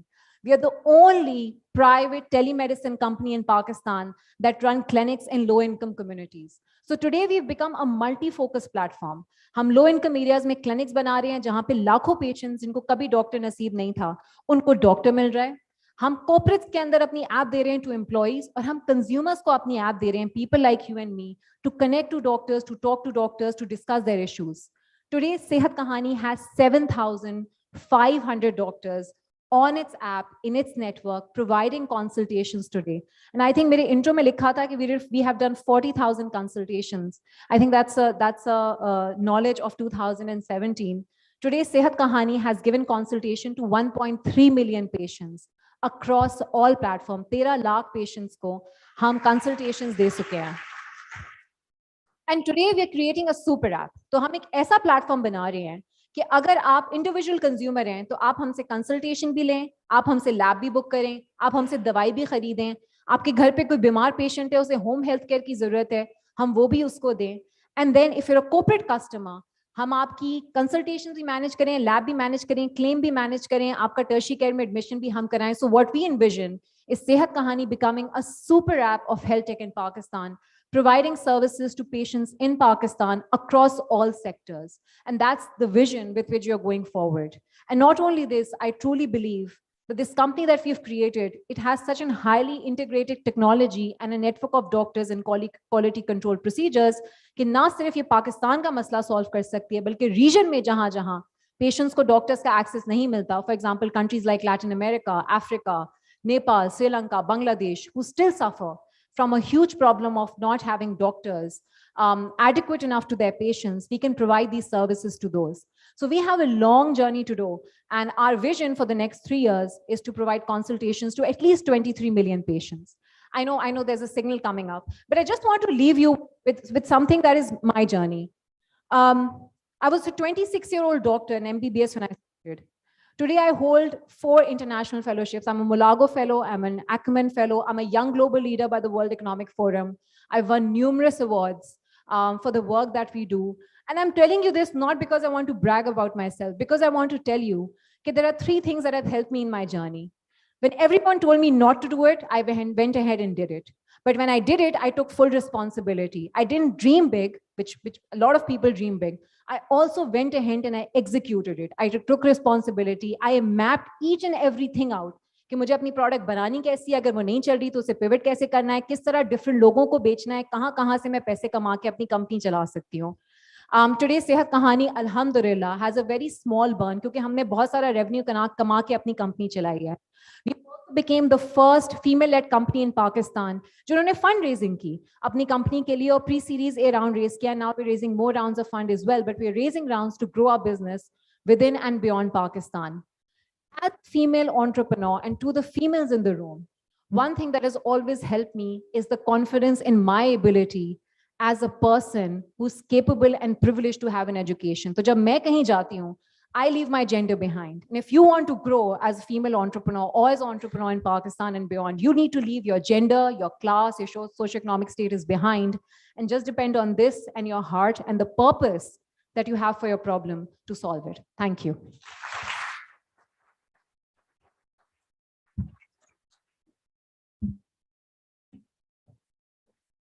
Thank you. Today, the world is developing at a pace faster than ever observed. And with increasing disparity, only innovative entrepreneurial ventures can address the income inequality. Grasping the gravity of the issue, Mr. Arif Lakhani has set out to effectively resolve it through his entrepreneurial venture, Kist Bazaar. Kist Bazaar is a buy now, pay later e-commerce platform with a mission to cater to every individual's need despite financial constraints. Let me call upon stage Mr. Arif Lakhani, the co-founder of Kist Bazaar, to share his entrepreneurial journey with us.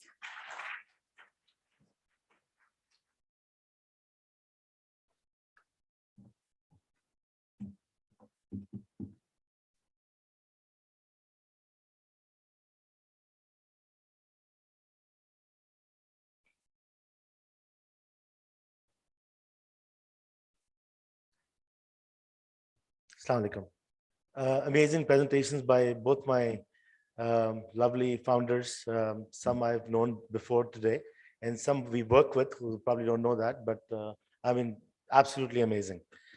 So this story है यूसुफ की. Yusuf is a 35-year-old person. ये एक नान shop own करता है और 30,000 रुपए महीने के कमाता है. Yusuf misses his 2 daughters. जो अब उसकी वाइफ के साथ उसके ancestral village में रहती है.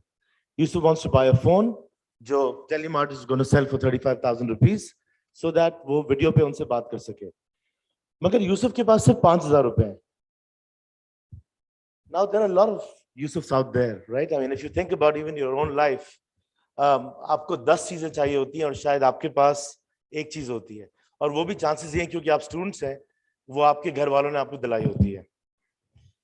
So, you know, when we talk about digital inclusion, financial inclusion, to me, these are fantasy words in a country where 70% of population does not have access to a bank, leave aside access to online transactions. अगर आप आज कोई भी offer उठा के देखें, not talking about Telemart or सेहत कहानी, but generally from any institution, whether it's an e-commerce offer, whether it's a bank offer, it's all meant for the 25 or 30% of Pakistanis. बाकी 70% का क्या मसला है? I mean, should they not live here? Are they just here to serve us? There is nothing available today where a common person can go and buy something which is advertised.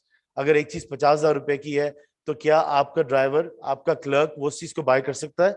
मेरे ख्याल से नहीं कर सकता है, unless उसको कोई help की जाए. So looking at this problem, we came up with the idea of Kist Bazaar. और हमने अपने नाम के साथ एक छोटी सी लाइन लगाई है कि Kist Bazaar is for everyone. Everyone का मतलब ये है कि yeah, there are a lot of stores that give you the installment option to buy things, but you need to have a credit card for it. You need to have a bank account for it. You need to have a credit for it. ये is for everyone का मतलब है कि it's actually meant for everyone.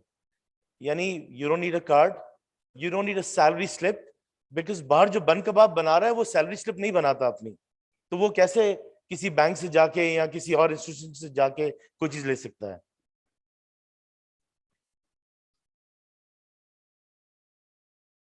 So this is the process. You go online, choose करें जो आपको चाहिए, basic information दें, नाम, पता, शनाख्ती कार्ड नंबर. शनाख्ती card number is probably the most important thing for us.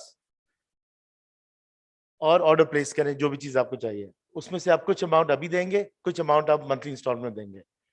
इसके बाद हमारी टीम इंटरनली या एक्सटर्नली आपका CNIC को check करेगी if everything is okay.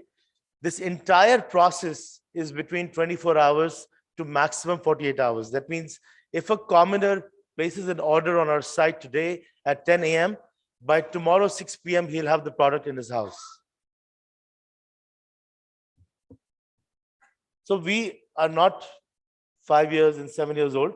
We've just been there for 11 months now. In these 11 months, we've delivered to 10,000 common Pakistanis.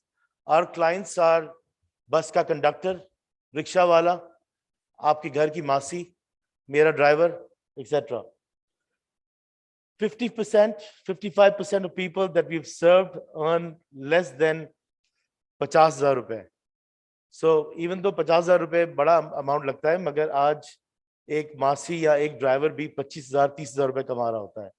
12% of our customers own micro businesses. So micro businesses, as a lot of you would know, जो economics के student हैं, we're looking at those small businesses जैसे बन कबाब वाला is a micro business, जिसको इससे पहले इस तरह की कोई चीज available नहीं थी. So one of the biggest problems that people have had is कि हम ऑनलाइन बातें काफी करते हैं, बट ऑनलाइन जाएगा कैसे एक आम आदमी?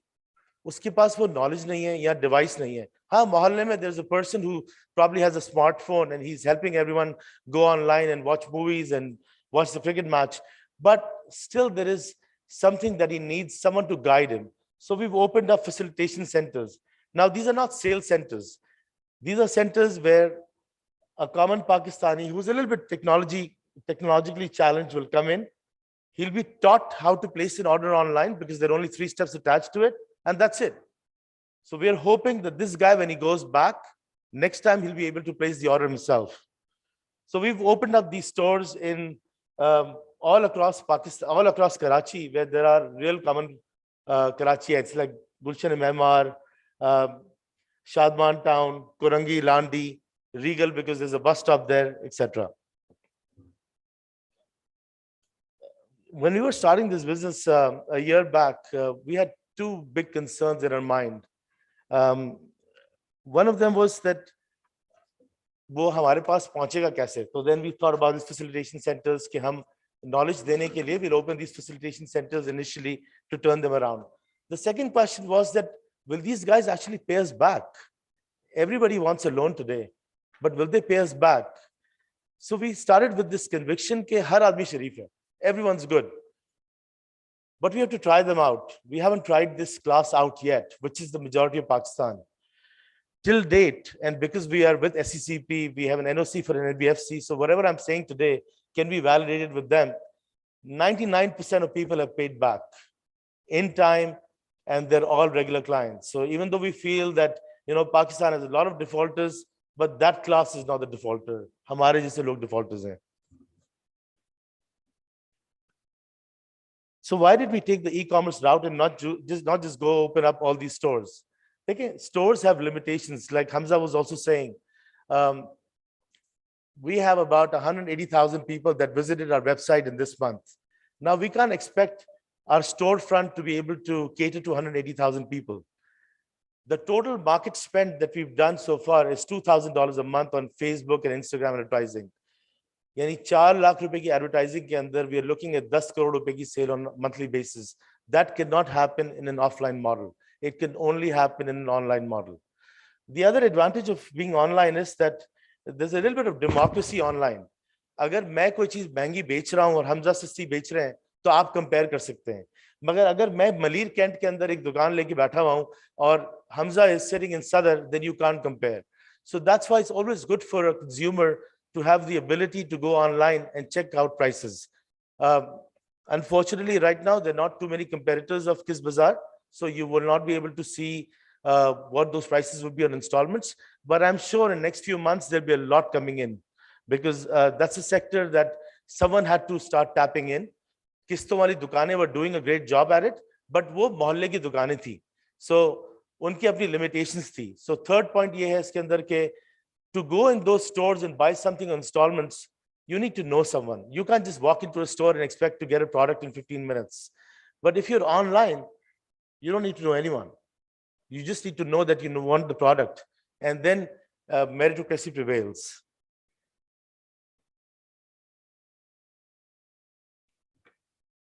So product breakdown, what have we sold most? Of course, everyone wants a cell phone. So 62% of sales are cell phone. So when we started this 11 months back, like any other startup in the world, we were just concentrating on top line, bottom line, ramp up sales, exponential sales, kuch bhi kare, bas beche, beche, beche. 2 months later, we were talking, the founders were talking between each other, कि हम impact क्या create कर रहे हैं? Yeah, okay, we are working with the unbanked, जिसको इससे पहले नई opportunity मिली थी. But let's do more than that. So we thought of bringing in used laptops on installments. So now you can go on our site and get a refurbished laptop with a full 12-month warranty for 7,000 rupees advance. Now, what does that do? या क्यों वो इतनी जरूरी है? जब हमने ये काम स्टार्ट किया था, जिस आदमी ने हमारी वेबसाइट डेवलप की थी, हम उसको 80,000 रुपए पे करते थे. One day he came to us and he said, I want to leave the job. We said, well, we'll upgrade you to 100,000. And he had a smile on his face because he was working on Upwork and Fiverr and making $500 a week. So the point here is that the freelancing business is big. Now, what do you need for that? You need an internet connection, which now is very cheap. Everyone can afford one. And you need a device. When was the first time when you bought a device? Did you buy it yourself? Or did your parents got it for you? So chances ये कि माशाल्लाह आप लोग IBA से हैं, तो you all come from families जहाँ आपके parents ने आपको दिला के दिया होगा. But the other 70% cannot do that. So that's why when we introduce this, and this is just a recent introduction, second highest sale product is now used laptops. And I think as the awareness increases, more and more people will be buying laptops from us. And maybe it'll even cross mobile phones because people realize that that laptop is the key to success for them.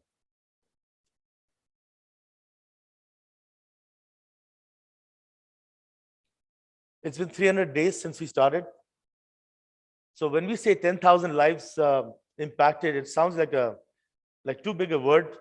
But the fact is that if you start interviewing those people that have bought from us, and if you ask them that agar ye option nahi hota, to kya karte aap? So I would say that 70% of those people would have just said, okay, we would have waited. We would have waited for the day जब हमारी committee निकलती, या जब हमारे पास enough पैसे होते. आज पाकिस्तान में हम ये नहीं कह सकते. Inflation is crazy. एक मोटर बाइक जो 60,000 रुपए की लास्ट ईयर थी, आज वो 90,000 रुपीस की है. तो अगर आप वेट करते तो आपके पास कभी वो enough पैसे नहीं होते. So that's why we feel we actually impacted their lives. 60% of the people that we've served earn less than 50,000 rupees. We are now 100 people in 8 facilitation centers, and we have 300 products available on our website. So where do we go from here? एक तरीका तो ये है कि we just keep on expanding to the big cities, Lahore, Islamabad. But we want to take a different route. We want to go through small cities. So now the plan is that from after Karachi, we want to go to Hyderabad, then Sakhar, then Multan, then Rahim Yar Khan, and then Lahore. Because again, I feel उन जगहों पे वो chance मिला ही नहीं है. हम लोगों को पुश करते हैं कि आप ये 3 cities में ही आ जाएं, Karachi, Lahore, Islamabad, because everything is here. So idea is that we will grow from Karachi into small cities and eventually to big cities. Challenges. A lot of challenges, like all other businesses. I'm sure जो बाकी 2 speakers हैं उनके अपने भी challenges थे अपने काम करते हुए. हमारे सबसे बड़ा challenge ये है कि installment एक taboo word है हमारी society के अंदर. The rich still buys their cars on installment, sometimes their homes on installment. But for a common Pakistani, जब उनके मोहल्ले में पता चलता है कि you bought something on installment, they're like, oh my God, he didn't have the money. That's why he bought something on installment. So we're trying to change that. We're trying to tell people that in today's time, if you buy an installment, you're actually going to end up paying the same amount or less because prices are going up. The other issue is that we want to differentiate ourselves from the major loan sharks that are out there. When you think about installment sales, the first thing that comes in your mind is there must be 100% interest on this. ये बड़े महंगे होंगे. That's not true. Yeah, it's not the same price as someone who walks into one of his stores and buys on cash, because there are a lot of other costs involved in doing installment sales. But as time's passing and as the numbers are increasing, we're squeezing our suppliers more for the margins and reducing it to the end user. So again, the idea is that either we forget about selling it to this class or we partner with them. So that's my biggest suggestion to the young entrepreneurs. And again, eventually all of you are either going to look at the workforce or going to do something in business. Don't concentrate on that same 20-30% of Pakistan's market. Don't make products for them. उनके पास बहुत है बनाने वाले. Do what Sehat Kahani is doing. Go for the masses. वो masses को कोई serve नहीं कर रहा. वहाँ you can make margins too, and you'll feel better too at the end of the day. I want to end with a small video. It's just another 50 seconds, which tells you where the opportunity is today.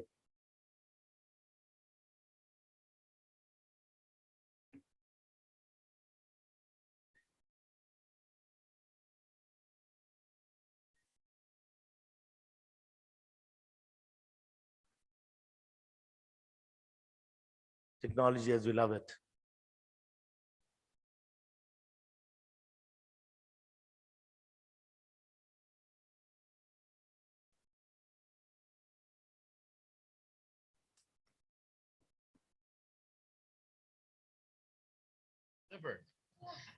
So even the economy is now being digitized into something I call perfect capitalism. You see, capitalism is based on supply and demand, but you don't know who's cheating you when you buy something.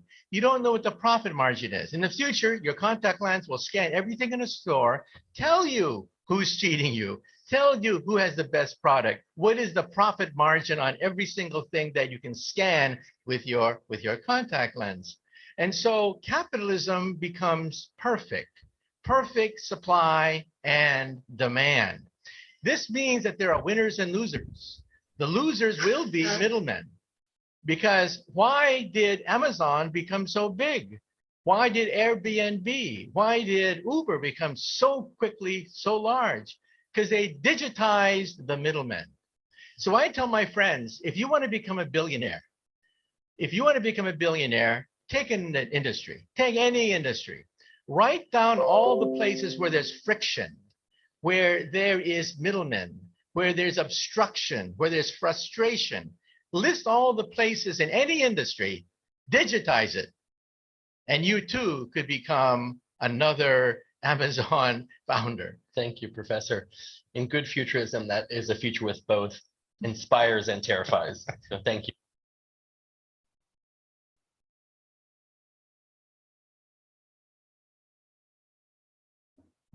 Thank you.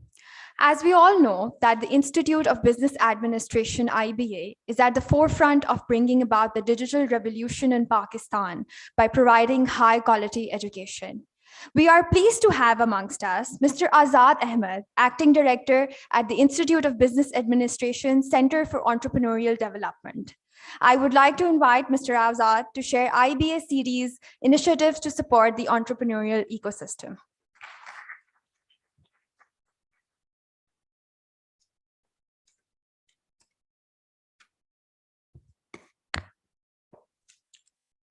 Honorable Chief Guest, Mr. Haider Zameen, respected speakers, guests from Islamic Chamber of Commerce, Industry and Agriculture, ladies and gentlemen, students, Assalamu alaikum. On behalf of IBA, I would like to thank you for coming to attend this event and making it a huge success. I am also thankful to the team of Islamic Chamber of Commerce and Industry, led by Mr. Abdul Badi, Ms. Alia Jafar, Mr. Idris, Ms. Safina, and all others who have worked behind the scenes day and night for the past 1 month to make this event happen. It was indeed privileged to host this wonderful session at IBA. And we expect that you have got the required motivation and roadmap from the speeches of the entrepreneurs who have dived in into the e-commerce industry of Pakistan. जो start में miss Alia साहिबा ने कहा था कि it is very hard to get into IBA as a student, and it is a fact up to some extent. But there is a good news for all of you, because there is a window of opportunity at IBA Center for Entrepreneurial Development. at IBA Center for Entrepreneurial Development, we provide conducive environment to the students to convert their business ideas into sustainable business ventures. And we do not take aptitude tests for entering into our programs. So this is where we are easy to get into. We have a state-of-the-art incubation center where we provide office space, we provide mentoring, trainings, and ecosystem where you can convert your business ideas into business ventures.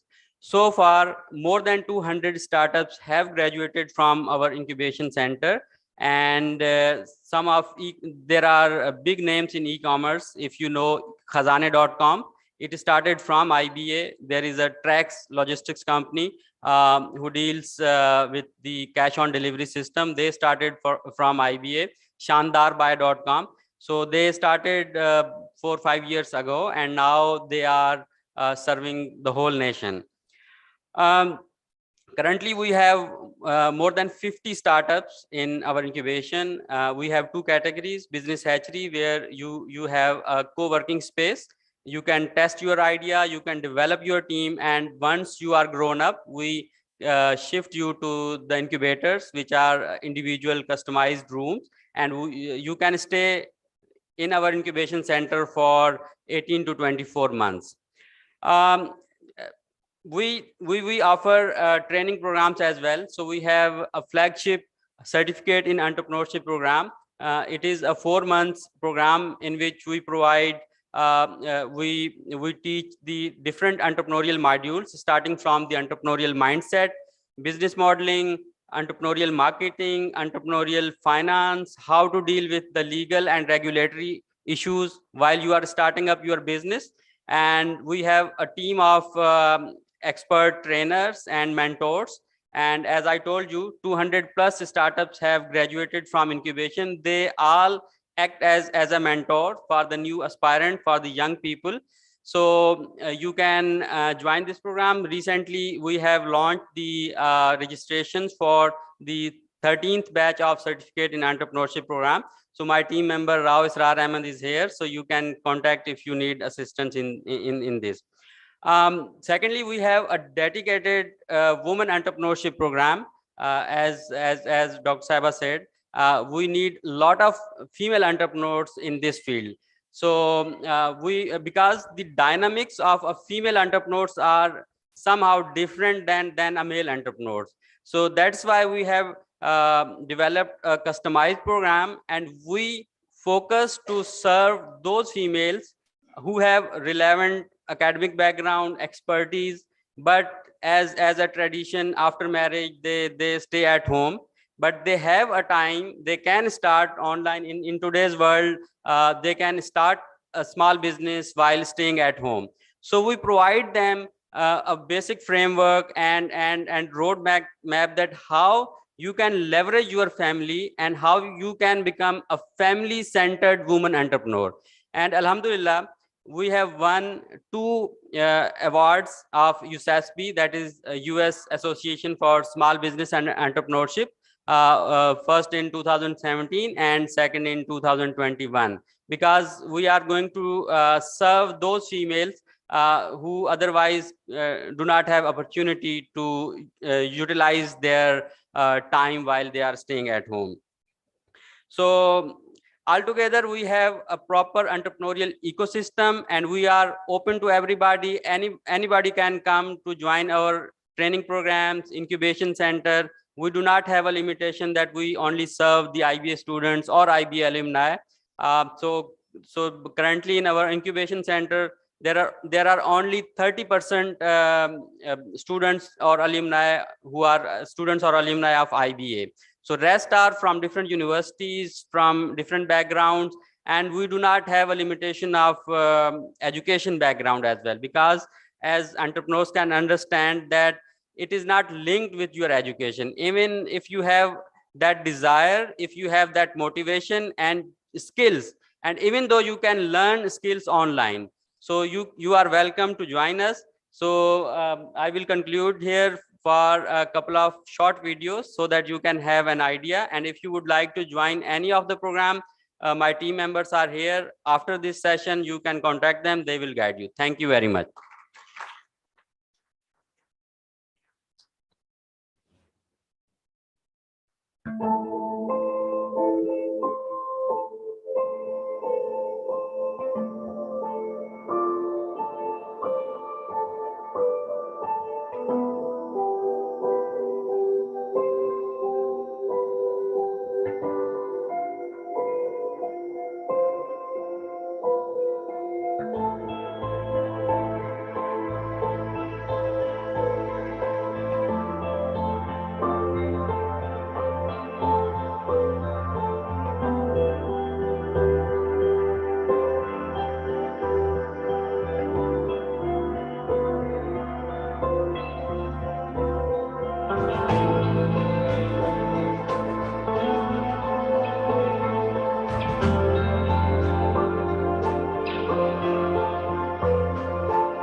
Thank you. And I would also like to present my thanks and appreciation to you and the entire team at IBA-CD who supported and who collaborated with ICCIA. With this, we will now proceed to our question answer session. All the speakers are requested to please come on stage. And all the attendees are requested to ask the speakers about any entrepreneurship or e-commerce related topic that they might want to know more about. So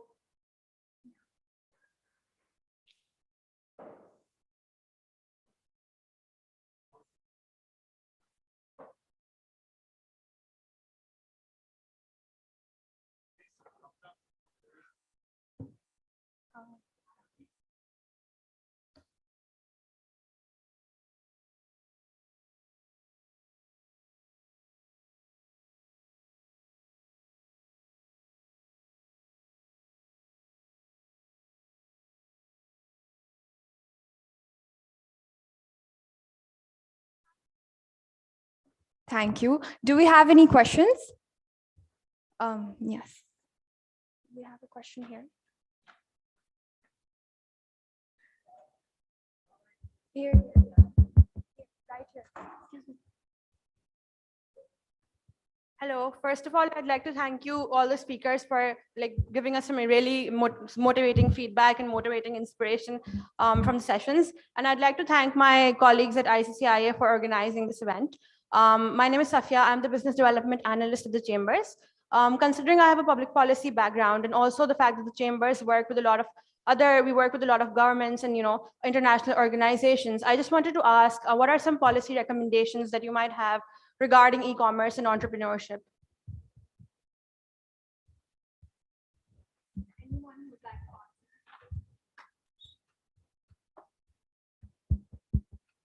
अस्सलाम वालेकुम।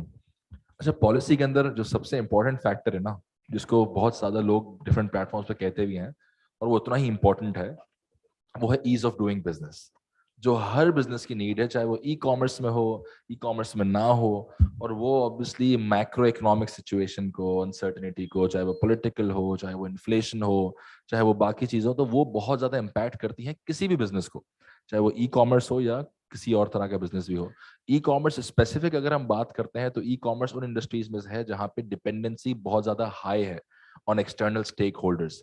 तो for example in terms of our business model in specific, हमारी dependency sellers पे भी है, हमारी dependency जो है वो टेक्नोलॉजी के ऊपर भी है, हमारी डिपेंडेंसी पेमेंट पार्टनर्स और पेमेंट गेटवेज और फाइनेंशियल इंक्लूजन उस तरफ भी है, हमारी डिपेंडेंसी कोरियर कंपनीज लॉजिस्टिक्स पर भी है।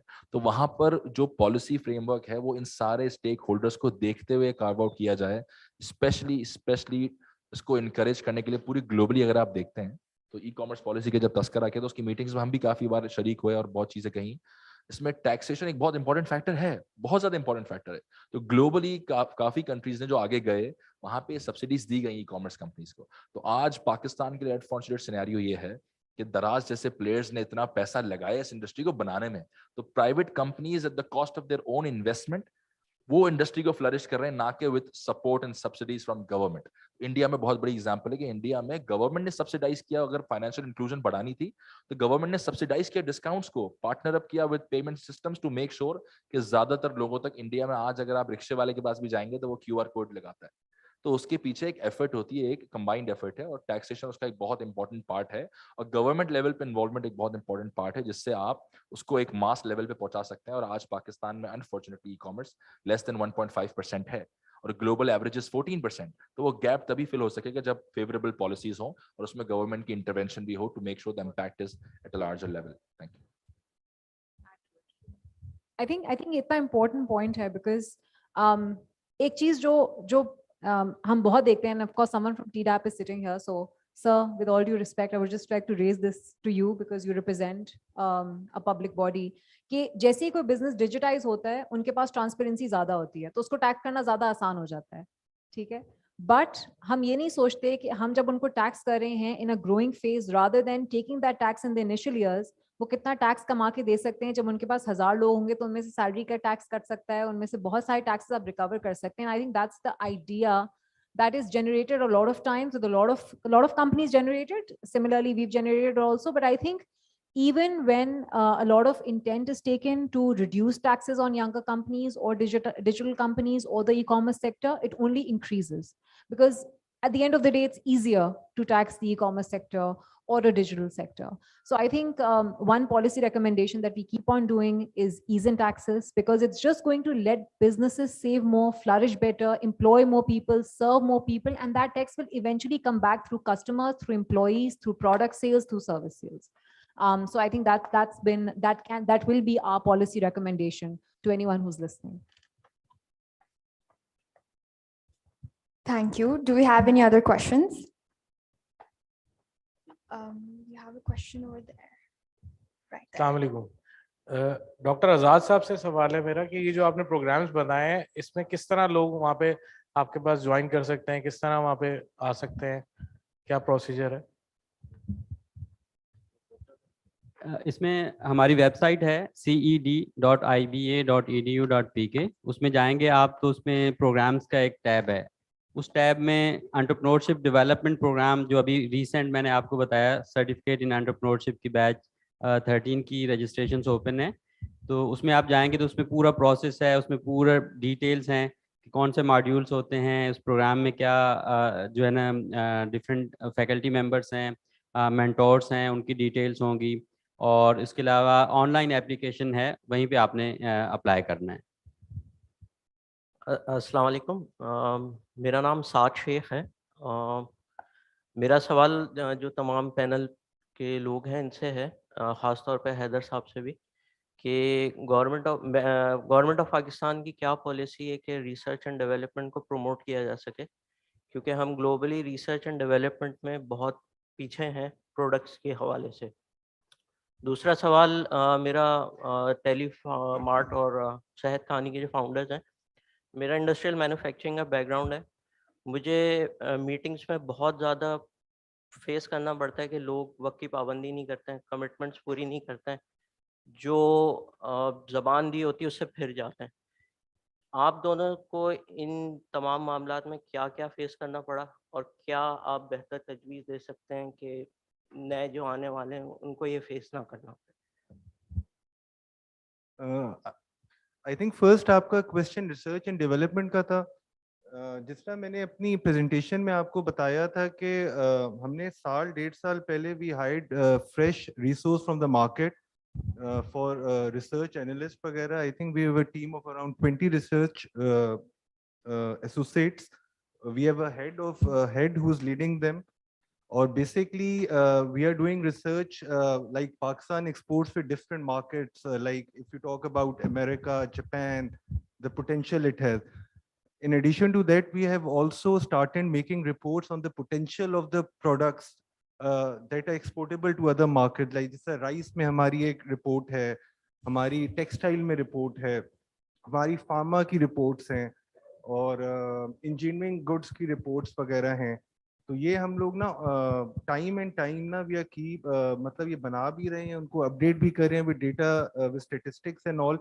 तो अगर आप हमारी वेबसाइट पे जाएंगे ना तो यू विल फाइंड काफ़ी ना आपको रिसर्च डेटा पब्लिकेशंस वगैरह आपको मिलेगी। और ये जो रिपोर्ट हमारी बनती है इसमें ना it is not a theoretical kind of a वो कि we just sit on Google and find it। हम जितने भी स्टेक होल्डर्स हैं we try to get on board, we try to make them on board with us. हमारे जो बाहर जो फॉरेन मिशंस हैं, जिस तरह अगर लेट्स सपोज अगर एक कोई ट्रेड विद अमेरिका बन रही है, मतलब we want to find the potential. So हमारी जो एम्बेसीज हैं, जो हमारे ट्रेड ऑफिसर्स हैं, हम उनसे इनपुट लेते हैं, उनसे हम मार्केट की नॉलेज वहाँ से लेते हैं। फिर हमारी जो यहाँ रिलेटेड अगर टेक्सटाइल की है तो टेक्सटाइल के जो कंसर्न एसोसिएशंस हैं, जो बिग प्लेयर्स हैं, उनसे हम इनपुट लेते हैं। फिर हम अपनी एक रिसर्च करते हैं और उस तरह वी मेक दोज वो जिस तरह अभी आई थिंक आईबीए में I believe there is a China study centre. तो हमने अभी आईबीए के साथ भी कोलैबोरेशन की थी और हमने एक सेमिनार भी आई थिंक 2-3 महीने पहले किया था on China Pakistan FTA phase 2। Because apparently जब फेज 1 साइन हुआ था एफटीए का, which is free trade agreement, जो आई थिंक 2006-7 में हुआ था, there was lot of observation के may be we were not able to get the maximum concessions in a trade with China. तो फिर उसके रिवीजन में then we did China Pakistan FTA in 2019। तो उस पर भी हमने आईबीए के साथ भी कोलैबोरेटेड और उस पर भी हमने रिसर्च वगैरह की कि कौन से प्रोडक्ट्स हमारी कंपनीज चाइना को एक्सपोर्ट कर सकते हैं जिन पे पोटेंशियल है और जिन पे कंसेशन और टेरिफ वगैरह की हमें ना from the Chinese side we have been given those. So this is basically, और ये पिछले 1.5-2 साल में ये बहुत ज़्यादा हमने इसमें काम करना शुरू किया है। तभी एक डेडिकेटेड विंग भी है जो उसको ना पूरा देख भी रही है। I think anything I missed out तो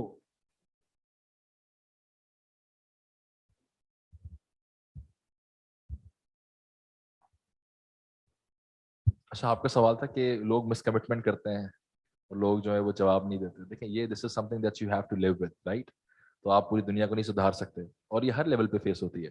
तो हमारी जो हम पार्टनरशिप्स की बात करते हैं, कभी किसी से आपने कोई काम निकालना है, कोई प्रपोजल भेजना है, कोई डिस्कशन करना है, तो हमारे साथ ऐसा भी हुआ है कि हम 2-2 साल तक हमने किसी क्लाइंट के साथ डिस्कशन की, तब जाके वो चीज़ मटीरियलाइज हुई, एग्जीक्यूट हुई। फॉलो अप इसी वजह से पाकिस्तानी कल्चर भी और हमारा जो एक इंडिविजुअल लेवल पे है कि हम कमिटमेंट को ऑनर नहीं करते। ऐसा भी हुआ है कि मीटिंग्स जिस टाइम पर हैं उस टाइम पे वो भूल जाते हैं कि मीटिंग है। एरोगेंस बहुत बड़ा एक इंपॉर्टेंट फैक्टर है जब आप किसी बड़ी कंपनी को रीच आउट करते हैं। It's not an easy nut to crack. तो आपने मेक श्योर करना है कि आप अपने डिसिप्लिन को लूज ना करें, और आपके लिए अगर कोई चीज़ इंपॉर्टेंट है तो उसे आप चेस करें, उसे आप फॉलो अप करें, जिसके लिए परसिवरेंस का वर्ड यूज होता है। तो आपने जो है वो ढीठ बन जाना है अगर आपको पता है कि जो जिस पार्टी को, जिस भी स्टेक होल्डर को आप अप्रोच कर रहे हैं उसको एक ऐसी वैल्यू प्रोपोजिशन के लिए अप्रोच कर रहे हैं जो विन विन सिचुएशन क्रिएट करेगी, और जो उनके लिए भी बेनिफिशियल है और आपके लिए भी, जो इवेंचुअली इंशाल्लाह उसका रिजल्ट आपको मिलता है। लेकिन लोगों की जहां तक बात है उन्हें आप सुधार नहीं सकते। तो आज जब डॉलर बढ़ रहा है तो हमारे सेलर्स ऐसे हैं जिनके पास स्टॉक पड़ा हुआ है शेल्फ में, क्योंकि हम अपनी प्रोडक्ट तो नहीं बेचते ना। वो कहते हैं हमें नहीं बेचना हमजा, हम रखेंगे और पैसे कमाएंगे। जखीरा अंदोजी इस्लाम में हराम है ना, तो सबसे ज्यादा जखीरा अंदोजी हमारी मार्केट्स में होती है।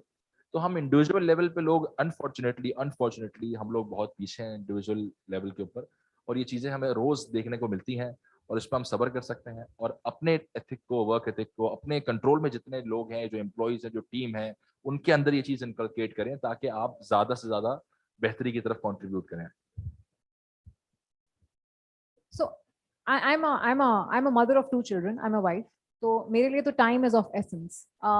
तो 2 चीजें मैंने पाकिस्तान में बहुत देखी हैं जो मुझे लोग बहुत बोलते हैं, डॉक्टर साहिबा हो जाएगा, डॉक्टर साहिबा देख लेंगे। सही है। एंड मुझे लगता है कि ये सेंटेंसेस मैंने इतनी बार सुने हैं कि कोफ्त होती है इनसे। तो I think one thing that I have done in my business ethic is होगा कैसे, आस्किंग दैट क्वेश्चन। जब कोई मुझसे बोलता है कि डॉक्टर साहिबा हो जाएगा, यानी कि हम दे देंगे पैसे, कैसे देंगे, कब देंगे, लिखें, साइन करें। मैं और मेरी को फाउंडर भी जब कोई कमिटमेंट करते हैं हम उसको डॉक्यूमेंट करते हैं, क्योंकि दोस्तों के बीच में भी जब बिजनेस आ जाता है ना तो फड्डे होते हैं, झगड़े होते हैं। So you have to be everything, document everything, और कर लेंगे। Then you have need to ask the question, कैसे करेंगे, कब करेंगे। तो again documentation, as Hamza said, follow up is extremely important. Now there are automated softwares जिस पे आप ईमेल पे ईमेल भेज सकते हैं उनको, because एक generally भी एक चीज है कि तीसरे चौथे ईमेल पे लोग परेशान होने लगते हैं, so they start responding and start replying. But I think reinforcing that your time is extremely important. Reinforcing again and again. आपने किसी से टाइम फिक्स किया है, 10 मिनट रह गए, आप उनको मैसेज करें, you know, where are you coming on time, what's the ETA. Zoom पे बैठे में 5 मिनट में कोई नहीं आ रहा, leave the meeting and tell him कि भाई we reschedule because you did not show up on time. It's your ethic that's going to reflect on other people. It's your follow-up. Deepness की बात हुई, but it's also you're making them understand that your time and your money is extremely important. हमारा 70% पैसा corporate से आता है, और जब हम कॉर्पोरेट बिजनेस कर रहे थे तो लोगों ने हमें बोला कि कॉर्पोरेट पैसे ही नहीं देंगी तो आपका बिजनेस कैसे चलेगा। आई थिंक हमारा रिकवरी टाइम जो है वो 90 डेज से भी कम है आज, बिकॉज हमने शुरू से वो बिजनेस एथिक मेंटेन किया है कॉर्पोरेट से कि भाई we are a small company, you need to pay us if you want the services. Once a company did not pay us, it was a huge marketing, it was a huge media giant who did not pay our tranche. We closed their app, we closed their service, saying कि आप पैसे नहीं देंगे, हम आपको service नहीं देंगे. So you have to maintain that work ethic. Thank you so much. Do we have any other questions? Assalamu alaikum. A lot of questions, I think. Yes, please go ahead. Assalamu alaikum everyone. My name is Mohammed Ahmed. I'm from Eden College. मेरा 2 सवाल हैं छोटे छोटे. First is from Kiss Bazaar, founder of Kiss Bazaar. I heard your speech. You're doing a really great job, social work, attending to the 70% of the population, like you said.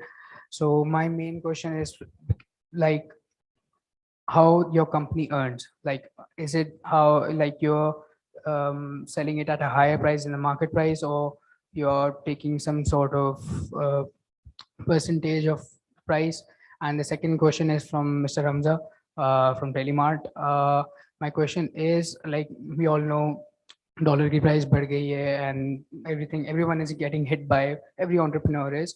So how, and especially because your product is related to imports like mobile phones and stuff. So how, I can say, badly you're hurt, or how are you dealing with this right now? Thank you. अच्छा, मैंने actually social work का कहीं word use नहीं किया था. But I'm glad you see it that way. I think किसी भी काम में, जैसे उन्होंने बड़ा अच्छा कहा था, अगर एक continuous road to profitability ना हो तो वो नहीं चलती है.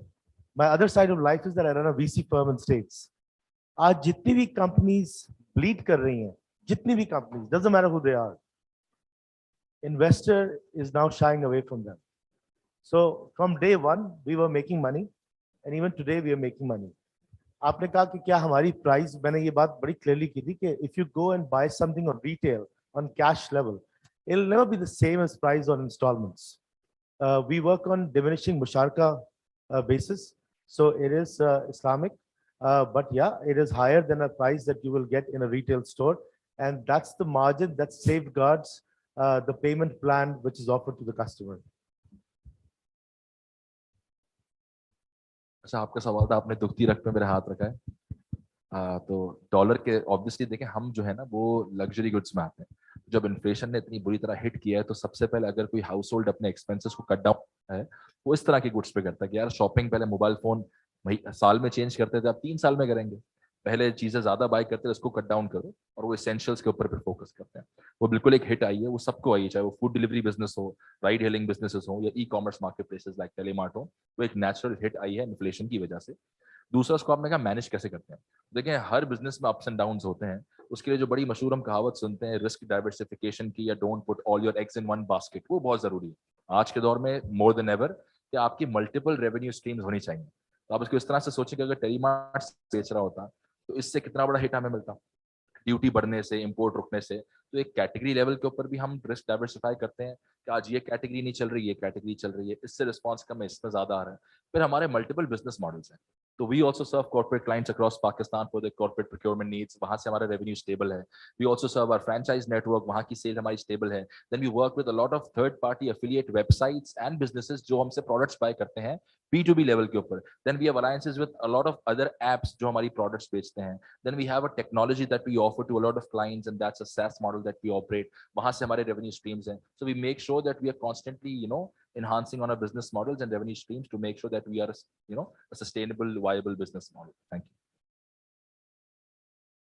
Assalamu alaikum.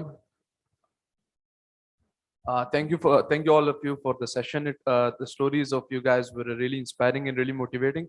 I had two simple questions. Not that simple, I guess, but my first question was regarding Pakistan's startup ecosystem. Recently, we saw during this economic repercussions, we saw startups like Vava Cars, Airlift, and even Swivel closed down their operations and leaving behind everything. Vava Cars even left Pakistan. So at what point does one startup attain sustainability, or is there no point at which a business can attain sustainability at all? My second question is regarding this startup space in Pakistan.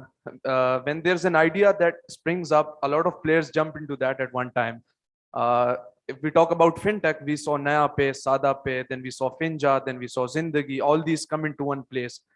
If we talk about SMEs, small medium enterprises, we saw startups like Bazaar, Dastagir, Dukaan, all of them jumping into the same space. So doesn't that make that specific space more concentrated and saturated for all the players to compete in? Yeah, I had these two questions. Thank you.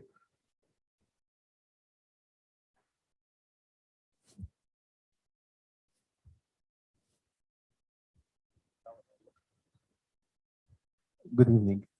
Sorry, I will speak in English. Yes, for sure, what you mentioned, everybody is jumping in the same road, but it's in the same area or in the same market. Let's put it like that. But it's the normal life. You have big market and you have everything in the same market. It's the same one become in digital wise now. So you will have everybody has his own business plan, his own strategy to work and to move forward in that area. As you mentioned, some startups didn't complete. At the end, it's digital business marketing. So it's a business at the end. It's only you are shifting it from the physical location to digitizing it. And that's what the people here, our Inspire entrepreneurs, was speaking about it. And what Dr. Samar was speaking about, that she got the idea from the beginning. It will be profitable application within a few years. And then the COVID came, which helped to accelerate this work. Telemarket is the same. They changed their market from small shop after all this what's happening with their idea to be global across the Pakistan. And this is the normal cases for every business. If you want to go further that, you need to think behind your comfort zone. And this is the digital world now. Everybody is going for the digital era. So you can't say it's let's say it's worth or not, are going to success or not, because at the end you will think in business mentality, but in digital way. This is the difference only will be nowadays. And I think the IBA people here with their program about the entrepreneurial imagination or entrepreneurial program mindset, how you will think as entrepreneur, this will help you to see the new vision for your market, where it's going to be and where you are going to stand from that point.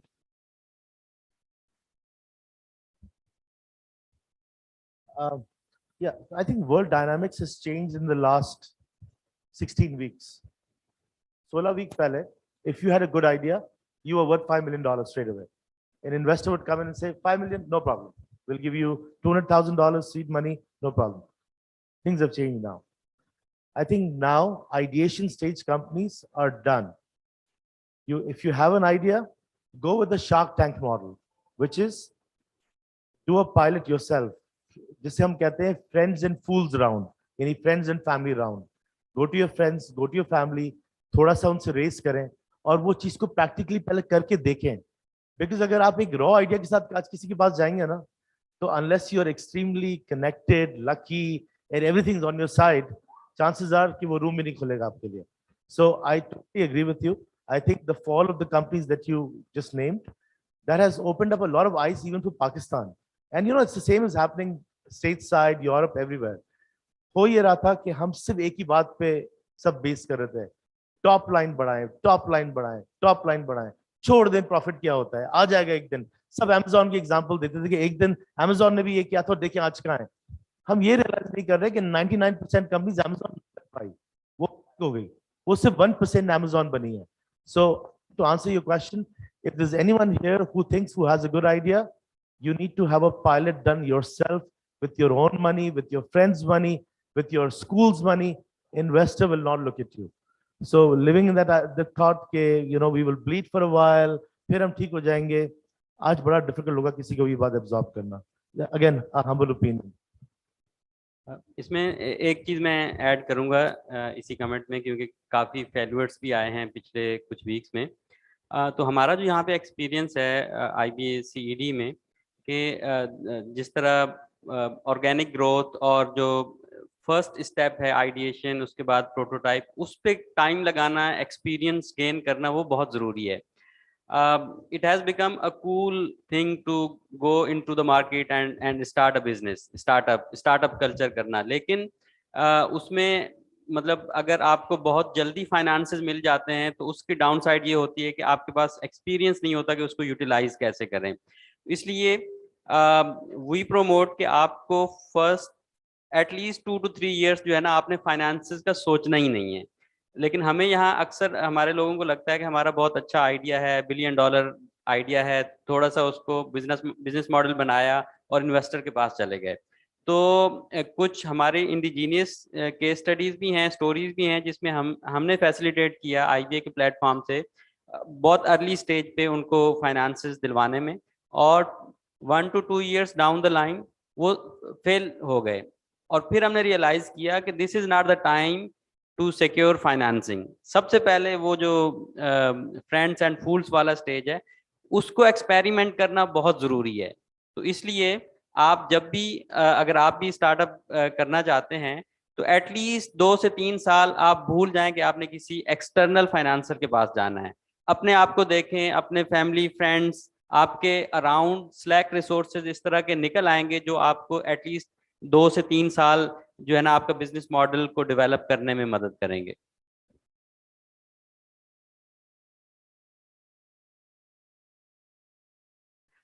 So this is a really, really good question. And I'd also like to add to this that also explore the funds that are available internationally, scholarships, grants. There is a lot, there's a wealth of information. So if you ever do get an idea, depending on which sector it is, so agar wo jaise health tech mein, there are a lot of private sector, even associations, foundations, jo us particular World Bank, I mean, you name it, there are a number of places. So one, friends and fools, but they also look at these avenues, because there is a lot of support across the international organizations to support the entrepreneurial, because that's the only way we can get to the resilient, हम लोग सुनते रहते हैं, I don't know, but all day I hear about resilient economies and about sustainable economies. There is no resilience and sustainability without the private sector. तो दूसरा जो हमजा ने बड़ा क्लियरली अच्छी तरीके से शेयर किया कि there is a wealth of wisdom in the generation before us. They have gone through it. Tech is an enabler, but digitization, e-commerce, ये enablement से ज़्यादा नहीं कर सकते. तो you have access to these mentors. आजकल इतने sessions होते हैं. So reach out to people, to institutions. You've met all of us today. Everyone's accessible on LinkedIn also. If nothing else, you know, आपको कहीं ना कहीं से कोई connection मिल जाएगा. So utilize it. Take full advantage of it. Thank you. Yes, please. Assalamualaikum. I want to ask a question from Azad Saab. Sir, actually, I want to know about certification in entrepreneurship. When it was introduced, what's the impact in the society? How many batches have gone through? And what is the fee structure? And what about the scholarships, if any, available? So, as I told you earlier, that this is a 4-month program. And another good thing is that we have Jaffer Family Foundation on board with us. They agreed to sponsor all the females who are coming to join this batch. So that is why around 55 to 60% in previous couple of batches we had female participants. The other one, as we try to facilitate these participants to launch their business during this 4-month journey, because we have designed it in such a way कि हम जब start में पहला entrepreneurial mind, we start with entrepreneurial mindset. और वहाँ से आपका जो आइडिया अपॉर्चुनिटी रिकग्निशन है, उसके कुछ एक्सरसाइजेज हैं. There are some classroom training lectures, then we have some experiential exercises, then we have some home assignments based on your business ideas. तो ये जो 4 महीने का कोर्स होता है, इसमें हम फैसिलिटेट करते हैं कि आप अपने आइडिया को कोई मिनिमम वायबल प्रोडक्ट बना दें, एक बिजनेस मॉडल बना दें, प्रोटोटाइप बना के उसको लॉन्च कर दें. And this is one of the criteria to graduate from this course. इसलिए क्योंकि हमारी कौम, आपको पता होगा, 90% से ज़्यादा लोग पूरी उम्र ये प्लान करते हुए गुजार देते हैं कि बिजनेस करना है, लेकिन बहुत कम लोग करते हैं. तो इसमें हम थोड़ा सा पुश देते हैं कि भाई आप ट्राई करें, एक जो है ना, 1 कस्टमर 2 कस्टमर नेबरहुड में ट्राई करें. तो उसकी वजह से जो सक्सेस रेट है लॉन्च करने का, अराउंड 50 to 60% जो है वो ड्यूरिंग 4 months लॉन्च कर देते हैं. तो ये सबसे बड़ा फायदा होता है. दूसरा इसका फायदा ये होता है कि वी हैव डाइवर्सिफाइड पार्टिसिपेंट्स जिनका एकेडमिक बैकग्राउंड भी मुख्तलिफ होता है, मुख्तलिफ इंडस्ट्रीज से आ रहे होते हैं. वी सॉ कि पार्टनरशिप्स भी वहीं पे बन रही होती हैं. 2-3 लोगों ने मिलके कुछ काम शुरू कर दिया है. और उसके अलावा IBA, you know, IBA has a very rich alumni network. तो यहाँ इसके थ्रू आप इवन IBA जो alumni जो इंडस्ट्री में बैठे हुए हैं उनके साथ कनेक्ट कर सकते हैं. तो ड्यूरिंग 4 months आपको ये फायदा होगा कि आप अपने आइडिया को टेस्ट कर लेंगे, लॉन्च कर लेंगे, और उसके बाद जो रिमेनिंग होते हैं उनमें से भी majority within 1 to 2 months after graduating from this course they do something. तो ये इसका फायदा हो जाता है. और again I would encourage all female participants to apply, because आपका स्कॉलरशिप का एक क्वेश्चन था. तो हमारे पास फीमेल्स के लिए एक्सक्लूसिवली जो है ना स्कॉलरशिप अवेलेबल है. Hello. Yes. Assalamu alaikum to all panelists and my dear fellows. Ma'am, my question to Ma'am Sarah Kuram. Ma'am, your application or app working in interior for interior people who can't reach for private hospitals to appointment doctor for 2 months or 1 month. So your application or app is working in interior. तो जैसे मैंने अपनी presentation में बताया था, company एक multi population focus company है. तो जो पाकिस्तान के देही इलाके हैं जहां पर लोगों के पास स्मार्टफोन अवेलेबल नहीं है, जैसे कि इंटीरियर सिंध या रूरल एरियाज ऑफ पाकिस्तान में बहुत सारे लोगों के पास, खासतौर पे खवातीन के पास स्मार्टफोन या फ़ोन भी अवेलेबल नहीं होता. तो वहाँ पे इसीलिए हम क्लिनिक बनाते हैं, उसको अपग्रेड करते हैं, वहाँ की एक नर्स को टेलीमेडिसिन सिखाते हैं ताकि जब पेशेंट उसके पास आए तो वो डॉक्टर से पेशेंट को कनेक्ट कर सके क्योंकि स्मार्टफोन लिटरेसी भी नहीं है और डिजिटल लिटरेसी भी नहीं है। तो अगर स्मार्टफोन हो भी तो ऐप कैसे यूज करनी है उनको मुश्किल होगी। इसके अलावा हमारी एक हेल्पलाइन है जिसको पेशेंट कॉल करके डॉक्टर से बात कर सकता है। वो आजकल हम लाइफ बॉय के साथ चलाते हैं। It's called a free doctor service with life boy. कोई भी पाकिस्तान में बैठा हुआ शख्स उसको यूज कर सकता है। और हमारा network of clinics all across Pakistan है, up to Azad Jammu and Kashmir. Balochistan में to the areas of Loralai Khuzdar भी हमारे क्लिनिक्स हैं। तो ऐप जो है वो एक अर्बन पॉपुलेशन के लिए है, जिसको हम tier A B C cities कहते हैं, और जो नेटवर्क ऑफ क्लिनिक्स है वो रूरल पॉपुलेशंस के लिए है along with the helpline.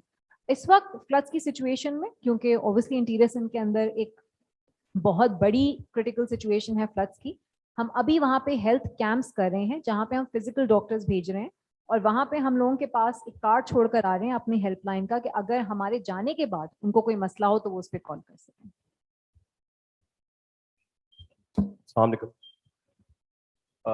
My name is Daniel Rahman. I am a multimedia journalist from Airway News.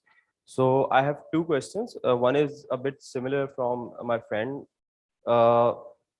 अभी रिसेंटली हमने देखा कि एक बहुत बड़ा नाम एयरलिफ्ट जो है वो बंद हो गया क्योंकि उनको फंडिंग मिलना बंद हो गई थी.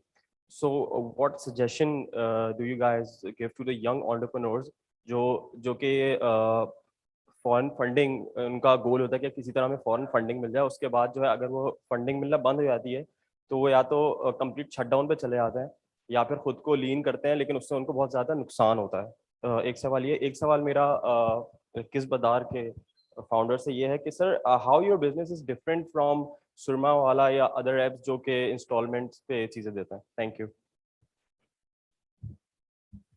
अच्छा, जो ये एयरलिफ्ट वाला सवाल है या स्टार्टअप इकोसिस्टम की चीज़ है, तो देखें उनका एग्जैक्ट रीजन क्या है, क्यों हुआ, उस पर तो हम कमेंट नहीं कर सकते. Obviously they would know better कि उनका क्या हुआ.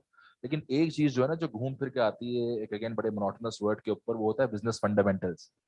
तो वो आपने जहन में रखना है कि अगर आप पहले दिन से ये सोच के जा रहे हैं, जो फंड रेजिंग का पूरी एक हवा बनी है पिछले 3-4 सालों में, उससे एक जो छोटा सा थोड़ा नुकसान हुआ है, डाउन साइड हुई है, वो ये हुई है कि फाउंडर्स ने माइंडसेट ही ये बना लिया था आइडिया लाने से भी पहले कि पहले 5 साल तो नुकसान ही करेंगे. तो हर बिजनेस जो फंड रेजिंग करेगा वो 5 साल 10 साल नुकसान तो करेगा ही करेगा, और प्रॉफिटेबिलिटी को बिल्कुल बैक सीट पर रख दिया था.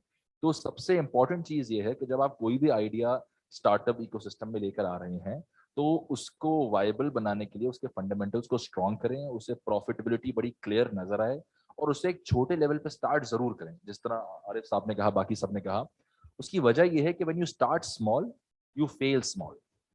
When you fail small, you can recover from that loss and you can stand up again.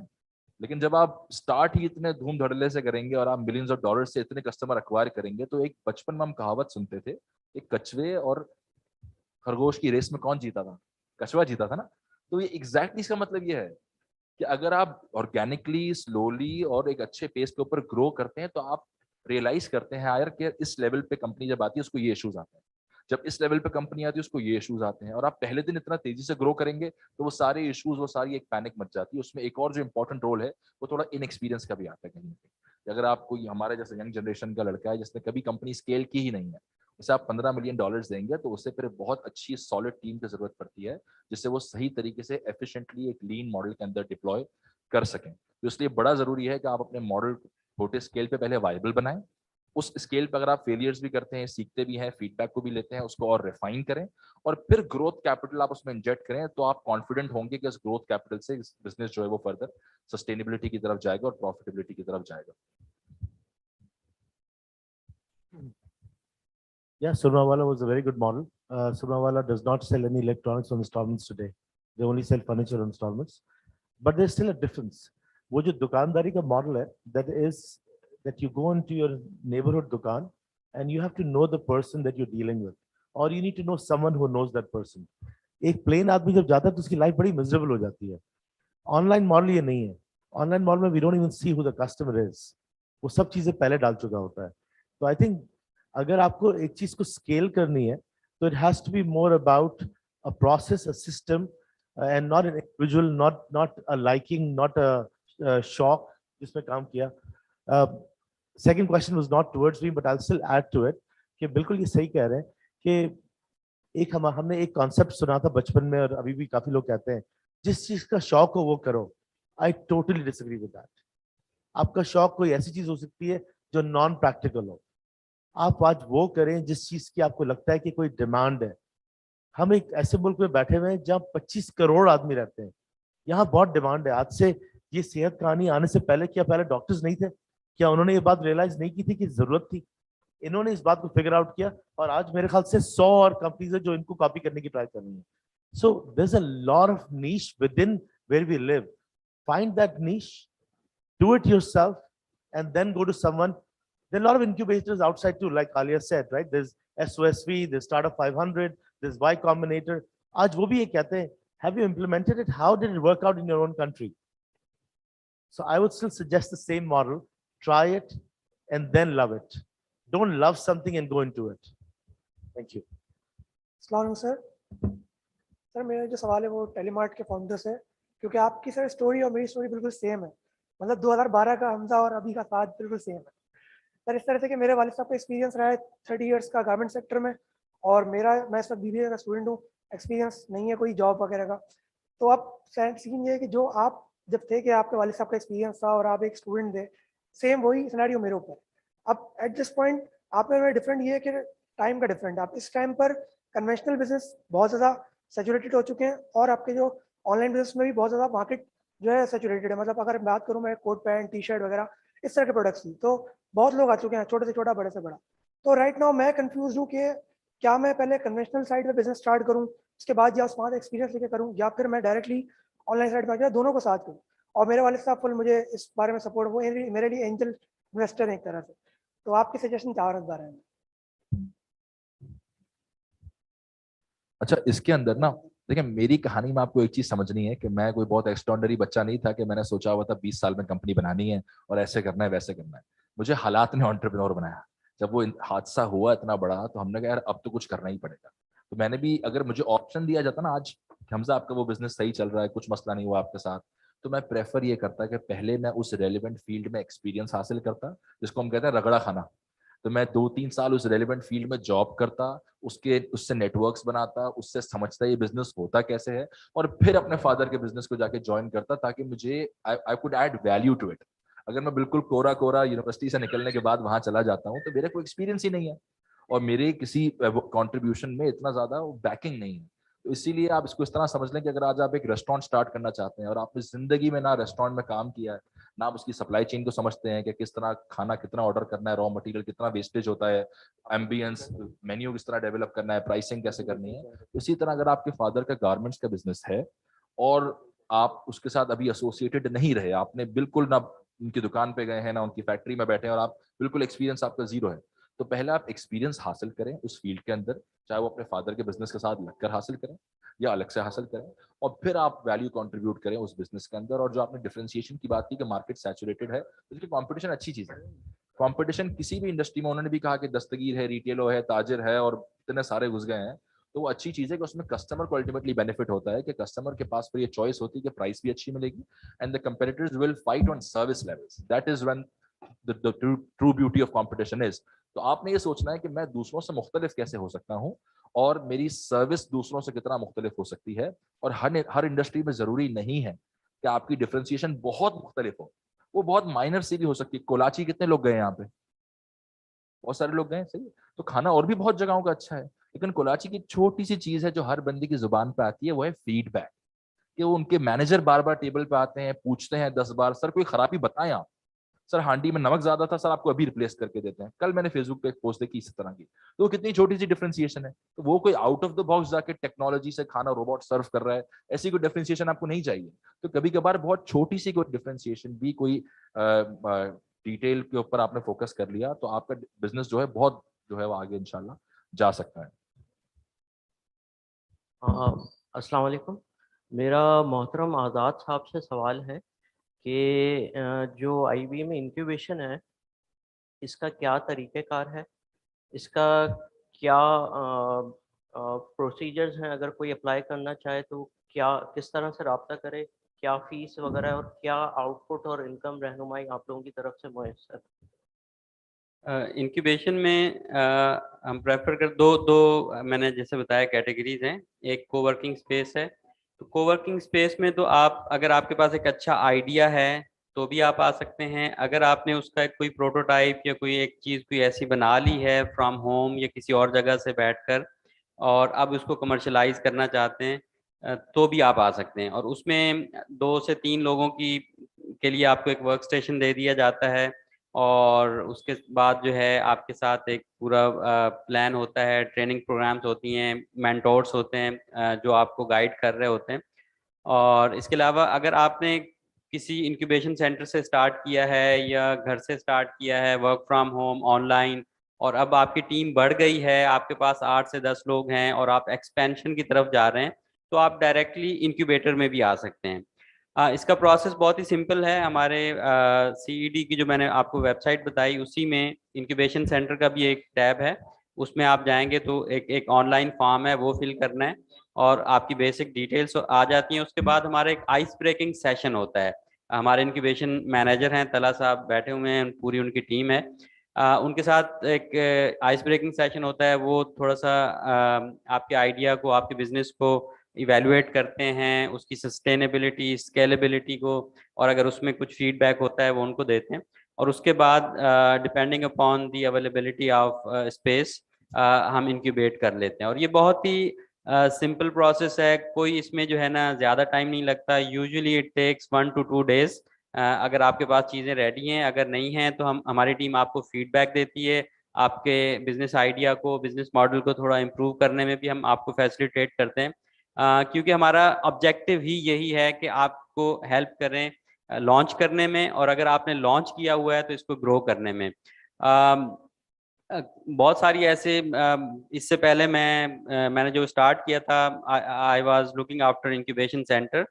तो उस वक्त जो 2015 में 16 में जो लोग आप जैसे ही लोग आए थे, इसी तरह मेरे सामने बैठ के उन्होंने अपने आइडियाज डिस्कस किए और विद इन अंडर 50,000 रुपीज उन्होंने स्टार्ट किया, 10,000 से, 50,000 से, 20,000 से। आज उनके पास 200 प्लस एम्प्लॉइज हैं और उनका टर्नओवर जो है मिलियंस में है।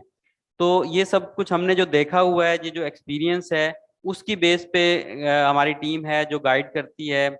और चांसेस, क्योंकि हम ये प्रमोट करते हैं कि आपने इनिशियली ऑर्गेनिकली ग्रो करना है, तो इसलिए हमारा फोकस आपके बिजनेस मॉडल को स्ट्रॉन्ग करने में होता है और ऑर्गेनिकली ग्रो करने में होता है। आपके सराउंडिंग में जो रिसोर्सेज हैं उनको कैसे आप आइडेंटिफाई कर सकते हैं, कैसे लेवरेज कर सकते हैं, इसमें होता है। और दूसरा, एक जो 2 इम्पॉर्टेंट बेनिफिट्स आपको इंक्यूबेशन में होते हैं। एक, आपको IBA में you can engage the regular IBA students as an intern. तो मोस्टली वो अनपेड इंटर्नशिप और बहुत मिनिमल आप उनको स्टाइपेंड देकर आप उनसे कंटेंट राइटिंग, मार्केटिंग और इसका काम ले सकते हैं। और इससे बहुत से स्टार्टअप्स को फायदा हुआ है। स्टूडेंट्स का फायदा ये होता है कि विद इन यूनिवर्सिटी उनको इंटर्नशिप मिल जाती है, और स्टार्टअप्स का फायदा होता है कि उनको एक बहुत अच्छी रिसोर्स बहुत ही कम या फ्री में मिल जाती है। दूसरा ऑप्शन, IBA का नाम। IBA का अल्हम्दुलिल्लाह ब्रांड नेम इतना बड़ा है कि आप किसी भी क्लाइंट के पास जाते हैं, उनको अगर आप बताते हैं कि मैं IBA में इंक्यूबेटेड हूँ, तो आपकी क्रेडिबिलिटी बढ़ जाती है। तो इससे भी बहुत से लोगों को फायदा हुआ है। इवन हमारे स्टूडेंट्स या हमारे जो इंक्यूबेशन में लोगों ने जब डॉक्टर जुबैर उमर साहब गवर्नर थे, तो उनसे अपॉइंटमेंट लेके उनसे अपना काम करवा लिया IBA के कनेक्शन से, क्योंकि वो भी IBA के एलुमनाई थे। तो इसलिए ये मुख्तलिफ इसके बेनिफिट्स हैं इंक्यूबेशन में आने के। और प्रोसेस बहुत ही सिंपल है। तला साहब भी यहाँ पे हैं हमारी टीम के साथ। आप अगर कोई इंटरेस्टेड है तो कांटेक्ट भी कर सकता है। और online, everything is online CED की वेबसाइट पे। Any other questions? Yes. My name is Ella, and I'm a student at the Department of Economics, University of Karachi. And my question is directed towards the entire panel. So my question is that we had been discussing about the role of female entrepreneurs. And so what I have witnessed and I have noticed that many women, especially from the middle to low socioeconomic background, they mostly start their online business with a setup that is focused on brands that run on a multi-level marketing strategy or an MLM strategy. So we have women who want to do something, but because access to information is so limited and we lack in generally in internet infrastructure, So aren't we wasting potential entrepreneurs by not disseminating entrepreneurial education that reaches grassroots level? So shouldn't we prioritize and combat these problems such as these MLMs by educating the masses if we cannot regulate it at least?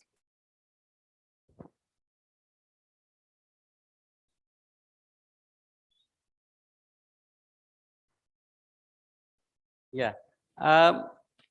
I think जैसा कि मैंने आपको बताया कि we had a dedicated woman entrepreneurship program और उसके पीछे logic भी यही थी कि आपके जो फीमेल्स के जो चैलेंजेस हैं उसकी बेस पे एक प्रोग्राम डिजाइन किया जाए. The good thing is that after couple of batches we realized कि एक जो अवेयरनेस की आपने बात की कि फीमेल को एक एंटरप्रेन्योरियल माइंडसेट डेवलप कर देना, बिजनेस मॉडलिंग सिखा देना, दिस इज नॉट इनफ. उनके साथ हम एक सेशन रखते थे कि आपके चैलेंजेस क्या हैं. तो एक सबसे बड़ा जो चैलेंज हमें फीडबैक मिला कि जो फैमिली के साथ, हस्बैंड के साथ वो अलाइनमेंट नहीं हो पाती, वो इस चीज़ को जो है ना वो एक्सेप्ट नहीं करते या अंडरस्टैंड नहीं कर पाते कि मेरी वाइफ या मेरी बेटी जो है वो एक साइड में एक बिजनेस करे.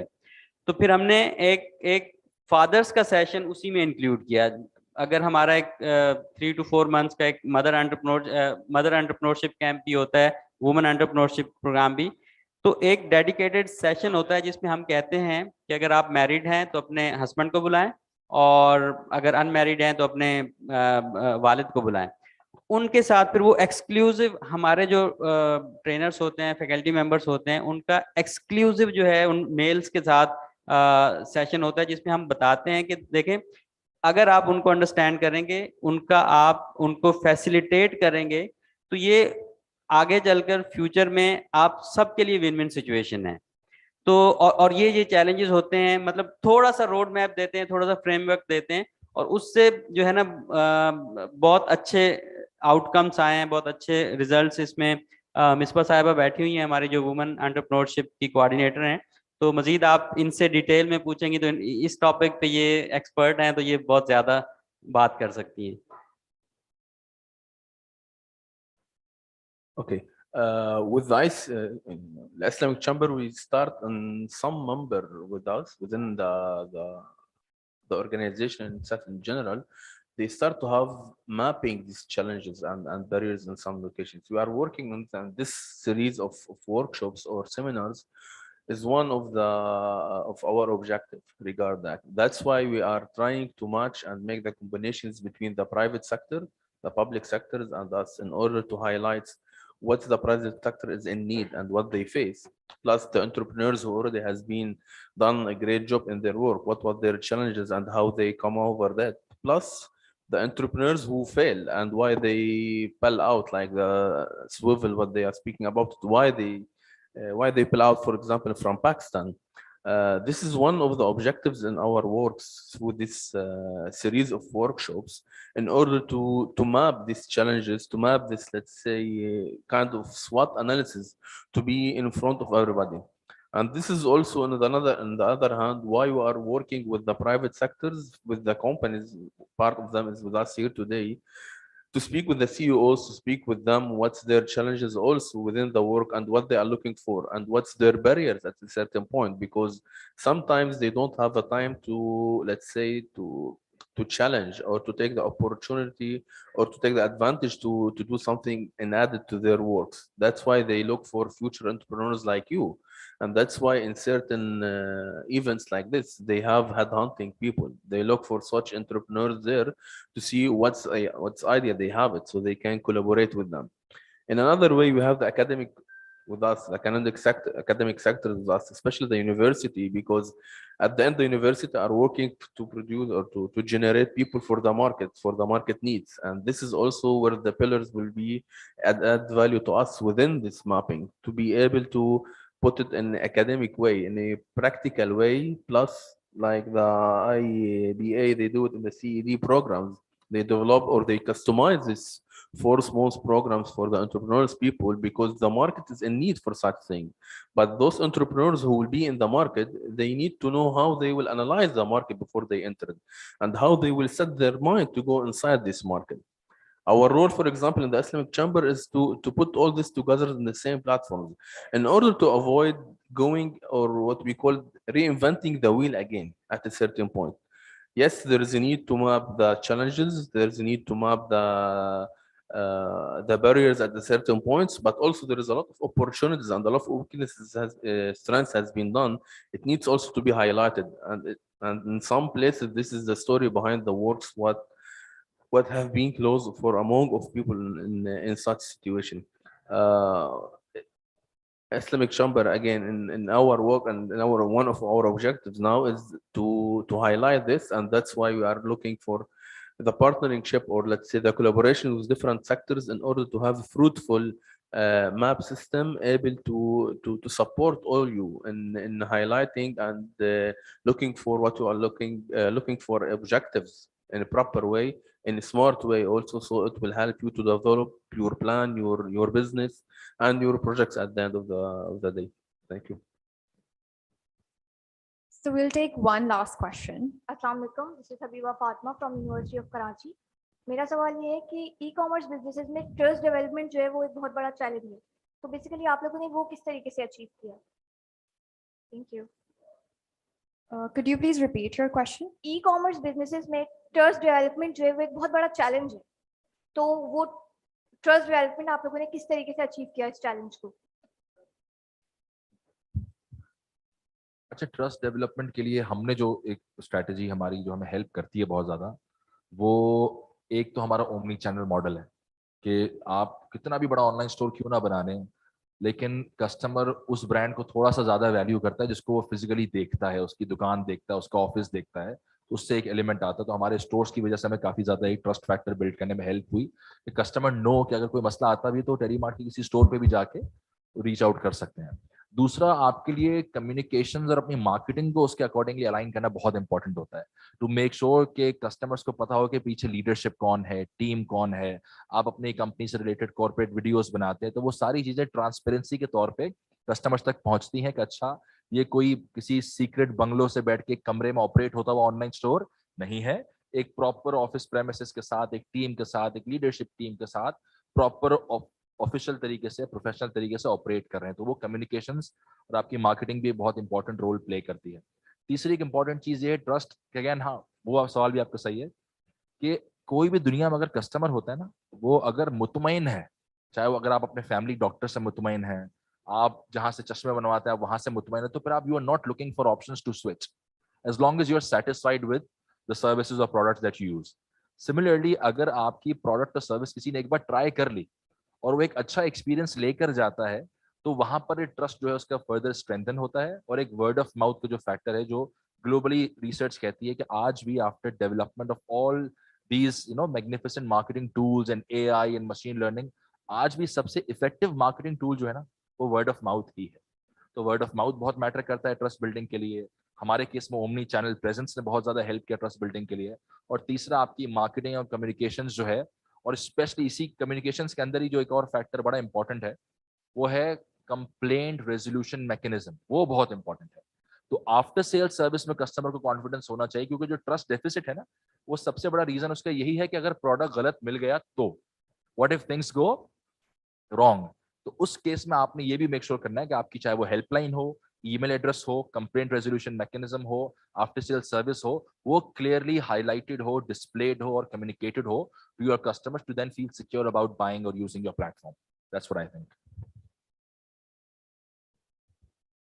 Thank you. Thank you for such an engaging discussion. Thanks to the audience as well as the speakers. I will now call upon stage Mr. Abdul Badi, Director of Events Management Department at ICCIA, to give the closing remarks for the ceremony and distribute the token of appreciation to our esteemed speakers. Thank you. Okay, I'll do it from here then. Okay, first of all, thank you very much for this great fourth session of the best entrepreneurs in Pakistan. I think it was one of the really fruitful feedback and output we have been getting through the day. Thanks for the whole guests, the inspire entrepreneurs, let's say the previous entrepreneurs and the future entrepreneurs and business professionals we are looking to be and see you here in one day. For us as Islamic Chamber, we are looking really to have a collaboration with all of you, from the academic sectors to the private sectors and the entrepreneurs to be forward with us in the future, and your inspiring stories to be also, there is a nice way we are going to provide it for those young people. From our side, we'll be available for any support you are looking for, any collaborations and any information if you want it across the global, because our chamber is across the global, working through 57 countries now. And thanks a lot for the IBA to hosting us today within their venue, and we are looking also for future conferences like this. Thank you very much for me and for you and for everybody, and yeah, thanks a lot.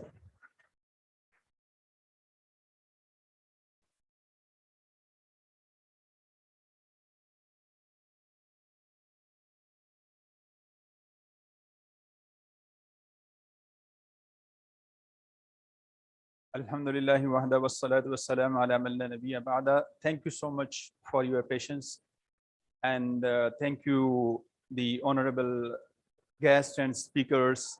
We have learned a lot of amazing stories from the you can say amazing people who have experience of challenges and opportunities that we have seen in this entrepreneurial journey of the speakers. So we are now at the about to close our session. So I would request Mr. Abdul Badi, Director, Islamic Chamber Events Management Department, who has recently joined us from Lebanon. So I would request him to come and present some plaques to the honorable speakers.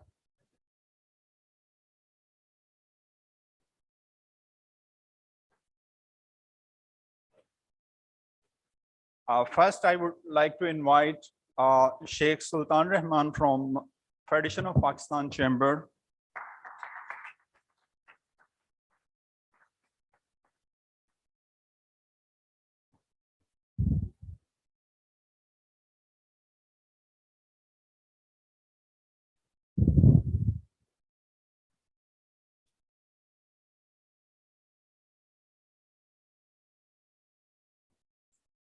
Mr. Haider Zamin, Deputy Director, Trade Development Authority of Pakistan.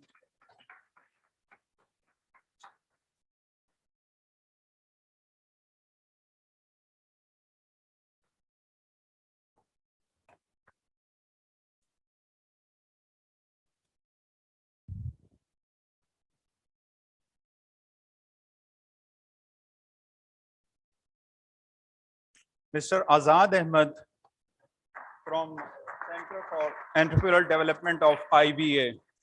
Thank you, IBA, for hosting this event.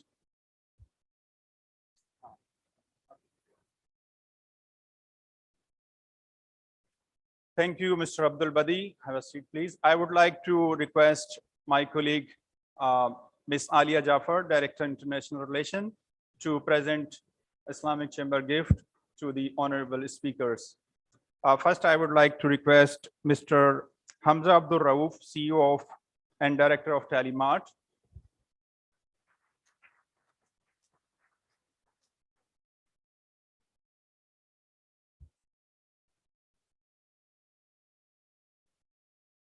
Mr. Arif Lakhani, CEO of KistPay.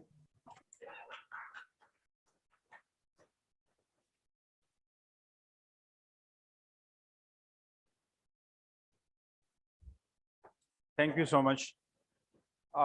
Before we close this session, I would like to once again thank you to honorable speakers, guests, and professors, and head of the companies who have joined us in this program. And I would like to extend my special thanks and appreciation to Islamic Development Bank ICD, the Islamic Center for the Development of Private Sector, Federation of Pakistan Chamber of Commerce, as well as the Center for Entrepreneurial Development, CED of IBA. Thank you so much for all your cooperation and support, which make us this beautiful program at this beautiful venue of IBA. At the end, I would request all of you to be with us in the outside. We will have a high tea and a networking session with the speakers. You have further questions. So before we leave this hall, I would request the honorable speakers to have a group photograph with us. Thank you so much.